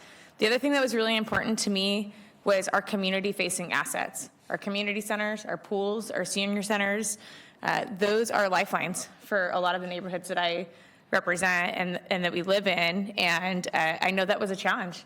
And those are things that we needed to figure out how we're going to fund, and we did that. There are a lot of other things in this budget that were hard fought, and we figured out ways to do it. And I'm just proud of this council for the work that's been done over many, many meetings to negotiate with one another, to work with our staff, to find resources. But that led us here. Today is the day, and that means that we must make that hard choice. I've done that every year, and I'm going to do that again this year. Am I happy with everything? No. But part of my job is to balance all of that and the needs from the community and our requirements by law. And so I just want to say that I'm grateful to the team. I hope that you take some time off after this. It's been many, many months, and I'll be supporting the budget today. Thank you. Thank you, Vice Mayor Talamantes. Thank you so much. And Councilmember Maple, well said. Definitely well said. I also will be voting yes on this budget. It's our responsibility, as Councilmember Maple just said, to adopt a balanced budget created by the City Council and guided by the majority of the Sacramento City Council. Public safety, homelessness, housing, and economic development are the council's priority. We voted at this at our council retreat. And this budget reflects that. And I honestly have hopes for the future. I think that we will have better budget years. I'm looking forward to the city manager conducting a forensic audit to determine whether departments are staying within their budget allocations. She'll be working closely with Farisha, our amazing city auditor, and my hope is that this work is completed by early next year so that we have clear numbers and data to guide future budget decisions. Vacancies remain a concern, and I know Councilmember Dickinson has made this point repeatedly here on the dais. We need to continue improving our systems with human resources to understand why positions remain vacant for so long, and if the positions are included in the department budgets year after year, year after year, we should evaluate whether these positions accurately reflect the workforce that we need today and figure out why they were vacant in the first place. As we continue to address our budget deficit, I would like to go line item by line item to see where we're spending our dollars on outside contracts. Looking ahead just for this year, I know the last time I mentioned the numbers from 2025 on how much we spent on outside contracts. Pete, our finance director, sent me the numbers for this year.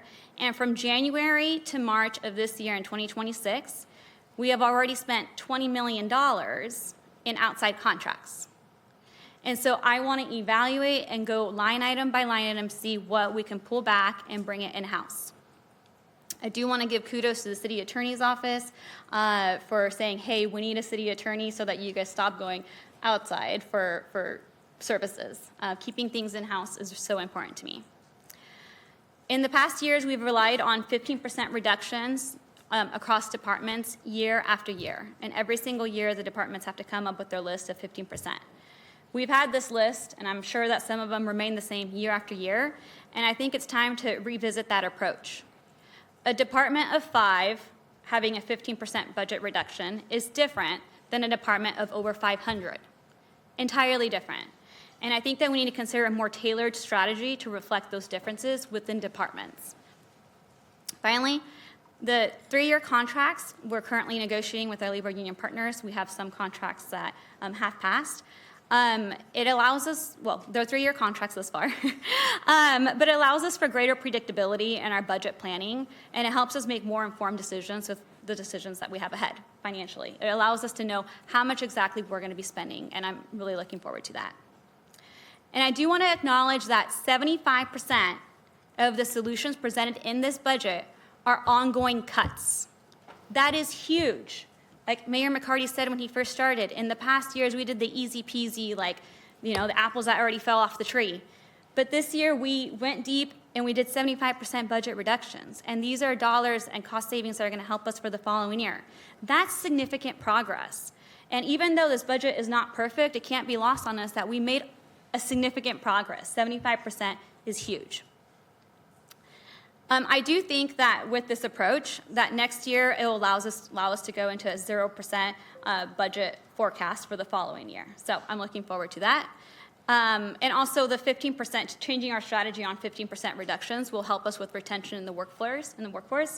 You know, if police or fire or someone's getting hired at the city of Sacramento, they're going to be worried about their employment if we're doing 15% budget reductions. They're going to think, well, why apply to that job? Instead, I'll go to Roseville, West Sac, Folsom, or Elk Grove if we're doing 15% budget reductions across the board. So I do think we need to change our strategy on that, and I think it'll help us with retention. And retention, I used to work in HR, retention is always cheaper than recruitment. Lastly, like Councilmember Dickinson said, our expenditures outpace our revenues. We are government. We do not print money here at City Hall. We have to figure out what we can do with the dollars that we have. And growing the pie is so important. Economic development, like I said, was our key priority at our retreat. Attracting businesses to come to Sacramento, and equally important, retaining the businesses that we have here in Sacramento to be able to grow our general fund. With that being said, we also need to make sure that we attract businesses that pay living wages, where one person can work one job and make enough money to pay the bills, to pay rent, to spend time with their kids so the kids stay out of trouble and so the kids have love at home, and to be able to eat and shop at a local restaurant or a local business. That will help us with our sales tax revenues. And it also will help make Sacramento a place to be able to live, work, and play, and also make it more affordable. So I'm looking forward to focusing on economic, development, working with our city manager, making our city safer, and the following budget years. Thank you to city staff for all the work that you did. Thank you. Well said. Councilmember Jennings. Thank you, Mayor. Much has been said, and I'm not going to talk long, but I do want to let everyone know that I will be supporting this budget, and I want to thank the city manager and the finance team for all the hard work that they did in putting this budget together. Am I 100% behind this budget as far as everything that's on here? I think each one of us has said the answer to that is no.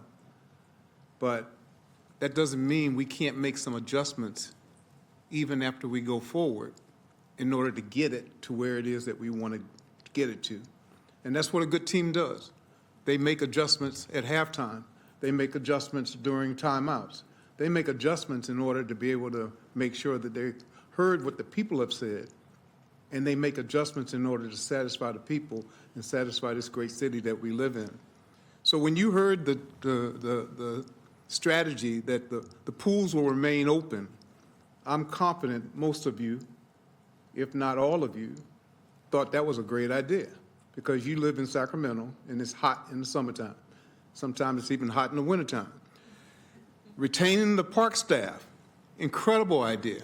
You look how beautiful our parks are. I'm sure that gave you a good, warm feeling. Community centers that are open for our seniors, giving them all the different services and programs that they give them, allowing them to continue to do all kinds of different things in their 80s and 90s. And they look forward to going there every single day.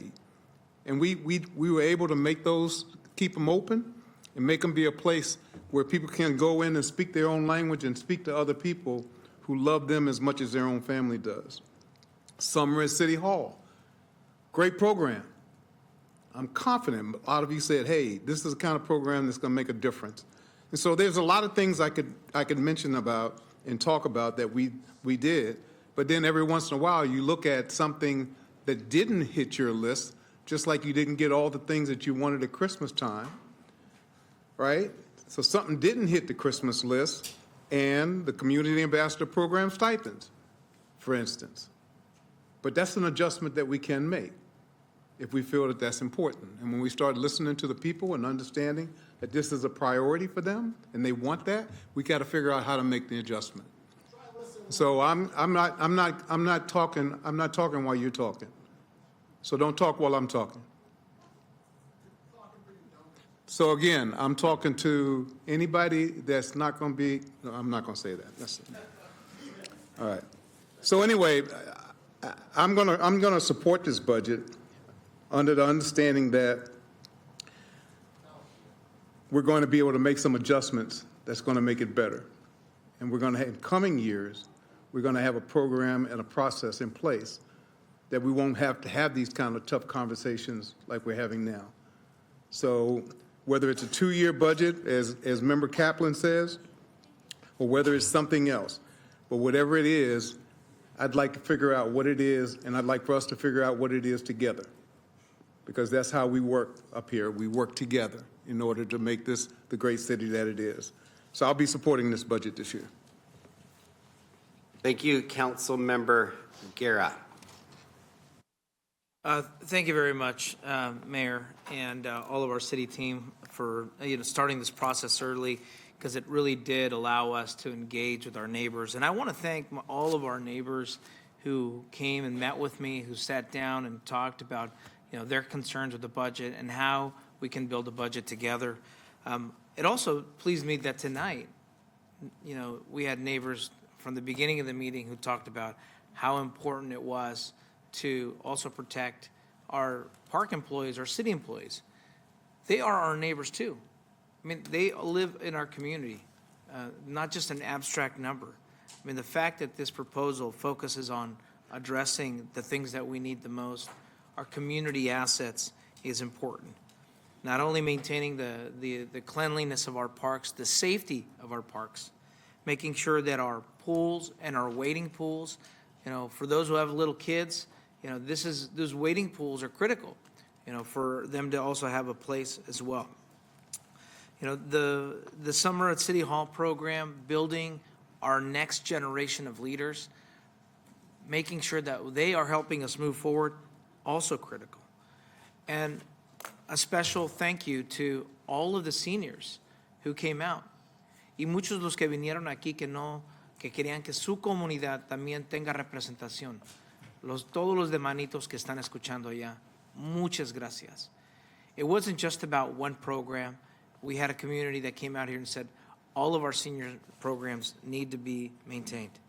And bottom line, every neighborhood deserves to have a safe neighborhood.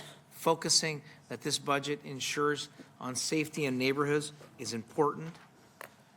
And to our budget chair's point, we have to focus on economic development, and this budget protects the North Sacramento Economic Development Fund, because North Sacramento needs that same level of economic prosperity as downtown, as any other part of the city. And I want to thank my colleagues who voted to make sure that we could actually move these proposals forward to tonight and supported those efforts. We have more work to do. We're going to have a mid-year budget, but this budget here focuses on our young kids, our seniors, our neighborhood safety, our employees as well, who are our neighbors, and most importantly, thinks about what the future of our city should look like. Thank you, Mr. Mayor. Thank you. I don't know much more to add. I'll just wrap it up. This was a process that we have to do. It's not a super fun process, but we knew it was going to be tough because we did pick the low-hanging fruit the past few years, and you did. I think of the council members who this is your 4th year. That you've had tough budgets every year, and we swept up the reserves, swept up vacancies, and so this was obviously the most difficult one. There are ongoing reductions which will make our job less difficult next year. And while we pat ourselves on the back, we nonetheless have a lot of programs that are cut and have an impact across the city. So it's nothing to say mission accomplished and we're done. But, as you said, Councilmember Maple, we have a job to do. We can't just say, we wish we could, and this, and that. And we have to adopt a budget and pay people's paychecks on the 1st of July when the fiscal year starts. So we don't have the luxury to just pontificate. We have to make tough decisions and focusing on the best of the city of Sacramento as far as our employees, our community services, our core city services, and I know this just does just that. And yeah, I'd rather focus on growing our economy. I know we have a lot of exciting projects throughout the city. We have a reboot of our economic development department through our city manager, and we want to be able to restore some of these things in the coming years, because that's one of the things that I know Councilmember Jennings and Guerra were part of, is growing the city budget and putting more programs for communities out there. So that's certainly the task for tomorrow, but today we had to step it up. And I just want to thank not only the city staff, but our council members. You had ideas, you didn't want to do something, you gave us suggestions. We learned from you. Next year we'll make a Google share drive and have a midnight cutoff, no matter what. And but nonetheless, we appreciate everybody putting suggestions there, and we did. We did, $4.5 million in restorations creatively, looking at other ways how to make that a reality. And those efforts on that list that Pete put earlier have a profound impact in our communities. Wading pools, youth programs, violence reduction programs, those all matter to the city of Sacramento. So I thank the council members for working collaboratively. We are a team, of course. And with that, this concludes this 2026-27 budget. We have a motion and a second. Please call the roll. Thank you. So we have a motion by Councilmember Dickinson and a second by Mayor Pro Tem Guerra. Councilmember Kaplan? No. Councilmember Dickinson? Aye. Councilmember Talamontes? Aye. Councilmember Pluckybaum? Councilmember Maple? Aye. Mayor Pro Tem Guerra? Aye. Councilmember Jennings? Yes. Councilmember Vang? No. And Mayor McCarty? Aye. The motion passes. Okay, thank you. Next item. So we now move to councilmember comments, ideas, questions, and AB 123 reports. Yes, I'll start with an AB 123 report. A week ago, council member, did Pluckybaum go this year or something? Yeah. Yes. Yes, sorry. Councilmember Pluckybaum and city manager and I went to Phoenix, Arizona, downtown to visit their ASU campus, which is amazing. 12,000 students in the heart of downtown Phoenix through a satellite campus, and we're certainly trying to emulate that in some capacity here in Sacramento with the Sac State downtown campus, and look forward to bringing some ideas forward how to make that a reality. Thank you. So that will suffice for yours. Councilmember Vang? Thanks. Just two items to want to announce that our Meadowview Farmers Market is in full swing every Sunday at the Meadowview Light Rail Station from 9 to 1 o'clock. So just wanted to invite folks to that. And then also just wanted to invite the community to join us and the Aquatics Division for our annual free swim at 2 District 8 pools. We'll be sponsoring pool admission for young folks under age 18 at the pool at the Sam and Bonnie Pennell Pool on June 13th.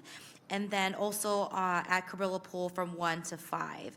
And so just wanted to let folks know that summer is around the corner. It's here, and want to make sure that folks utilize our community centers and pools. Thank you so much. Thank you. Seeing no more council members signed up to speak, I do have 6 speakers for matters not on the agenda. First is Billy Baker, Michael Bevins, Omar Guerrero, Lambert, Deborah Grimes, Julius Thibodeau. Is Billy here? Michael Bevins? I don't see Michael. Omar Guerrero? Perfect. How many are there?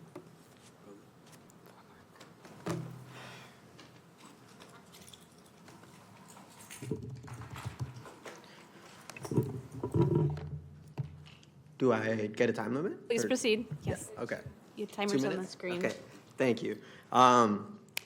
First, I wanted to start off by saying these words of affirmation to my fellow community members who have mostly left the room. But we are no longer the minority in this country, and no one is illegal or a criminal or an invader on stolen land. And in my native language, aquí estamos y no nos vamos. El pueblo unido jamás será vencido. I recently moved to Sacramento in June of 2025, and I'm grateful to have been received with open arms, both in South Sacramento and now in South Oak Park. I'm lucky enough to be a U.S. citizen, but my parents took the brave and bold leap to move here from Jalisco, Mexico, and Michoacan, Mexico in the 1980s. My family and I have the privilege of being U.S. citizens, and yet I carry this passport in my back pocket every time I go to work, every time I go to school, every time I'm in public, as a flimsy paper shield against the blatantly fascist and violent actions that ICE and immigration enforcement are doing on our community every day. If I, a U.S. citizen, is living every day in fear that ICE might murder me, my loved ones, or kidnap me and my loved ones because of the color of my skin and my perceived legal status, I ask you to think about what my undocumented neighbors, brothers, sisters, fathers, mothers, and children are feeling every single day that they step out into these streets. Alex Petty, Renee Good, Keith Porter, Carlos Ivan Mendoza. Those are just a few names that have been unjustly murdered, harmed, or kidnapped by ICE and or other rogue federal agents. Donald Trump and his administration speak about an enemy within, and it pains me to say that they're right. We have enemies within the United States that wear masks and wear uniforms, and it is up to you all to provide sanctuary to our community members regardless of their legal status. Will you all actually do that or continue to provide not good sanctuary city laws? Thank you. Next speaker is Lambert, then Deborah, then Julius.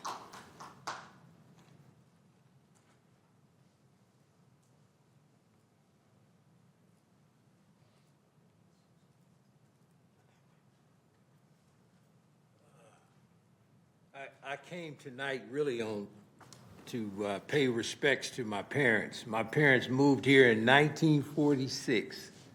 That's 80 years this year, 80 in Sacramento, 80 years. And when they came here, they bought property.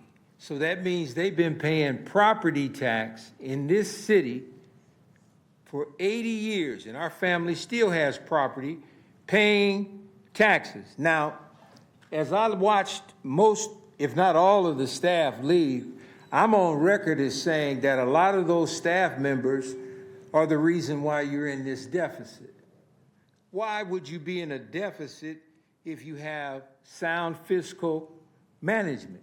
Do you know I've heard the word economic development and innovation all night, and nobody at this city that we can document has contacted To the Bay and Back Cheesecakes, which has never been in a scandal.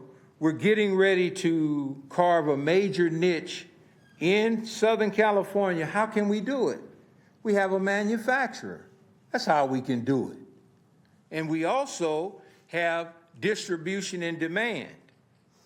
And we're not in a deficit. And a computer cannot make a cheesecake. I don't care what IT tells me. It cannot replace a crew. You must have a crew. And we're going to really pursue some of the inequities we see in the city manager's department. And I'm not talking about this new city manager. I'm talking about the one that just left and some of them that are still here. I didn't hear anybody take a cut on the rostrum or city managers or city attorneys. Nobody took a pay cut. I didn't hear about it. Next speaker is Deborah Grimes.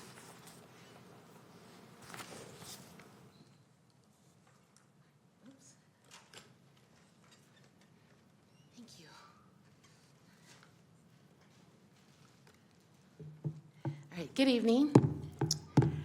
In recognition of National Gun Violence Awareness Month, we have provided you with Wear Orange gun violence wristbands for each of you. Okay, they're the orange ones. Okay, Najee Grimes. In 3 weeks, on the 4th of July, my family will host a tailgate and huddle around my son's park bench, acknowledging his murder 4 years ago. For us, there will be no celebration on the 4th of July. Many in our circle experience the same kind of piercing pain, remembering their beloveds who were taken. Our coalition is committed to changing the trajectory of gang and gun violence through a new twist on violence intervention ecosystems. Credible messengers, wraparound services, hospitals, and law enforcement. Those are the pillars. Right now, we're reaching out to each of you individually to discuss this challenge. Our mayor and city manager have already received their meeting requests from me and Julius Thibodeau Hassan. This was by invitation. We are waiting still for your response. We know you're busy, but we are definitely waiting. We also have requested that the city clerk put us on the agenda. Still waiting. Okay. We're going to save lives. The narrative is changing. Will you answer the call? Thank you. And Julius is our final speaker this evening. Good evening, everyone. I just want to say that, again, to the new counselors, you all haven't seen when Sacramento was more successful, when we had an ecosystem. There's a trend of asking which group is doing the work, which group is actually, there is no one group that can provide public safety to an entire city. You have a lot of people professing to do things. I can't provide, just like I said here, I can stand here in front of my colleagues and my peers and say I don't do continuum services. But guess what? They don't go and stop. They don't have the LTO to go and stop a shooting from happening. No one's going to call them when the heavy lifting is involved. But I also can say that to my peers and my colleagues who do great prevention work, that I would be overwhelmed in intervention work if they weren't working with the young people who are 9, 10, 11 years old. It's just that when there's scarcity, it's almost like when you see a person ride by a community that's impoverished and they just throw a wad of ones out and you see them all clamoring to get that money. At the end of the day, if we're working together and you have an ecosystem where you are properly providing funding to all those necessary components, you'll see greater results than what you're seeing right now. And that's all we're trying to encourage y'all to do, is to come out and do some site visits. Because us sitting in y'all office telling y'all what we do, I mean, how can you really rely on that? Come do some site visits and see. But Thank you for your comments. Mayor, this concludes our public comment this evening. You don't have any more business before the council. Thank you. What's this program? Mayor, do you want to, Mayor, you may adjourn the meeting. Thank you. Thank you. With that, we'll adjourn. Yeah.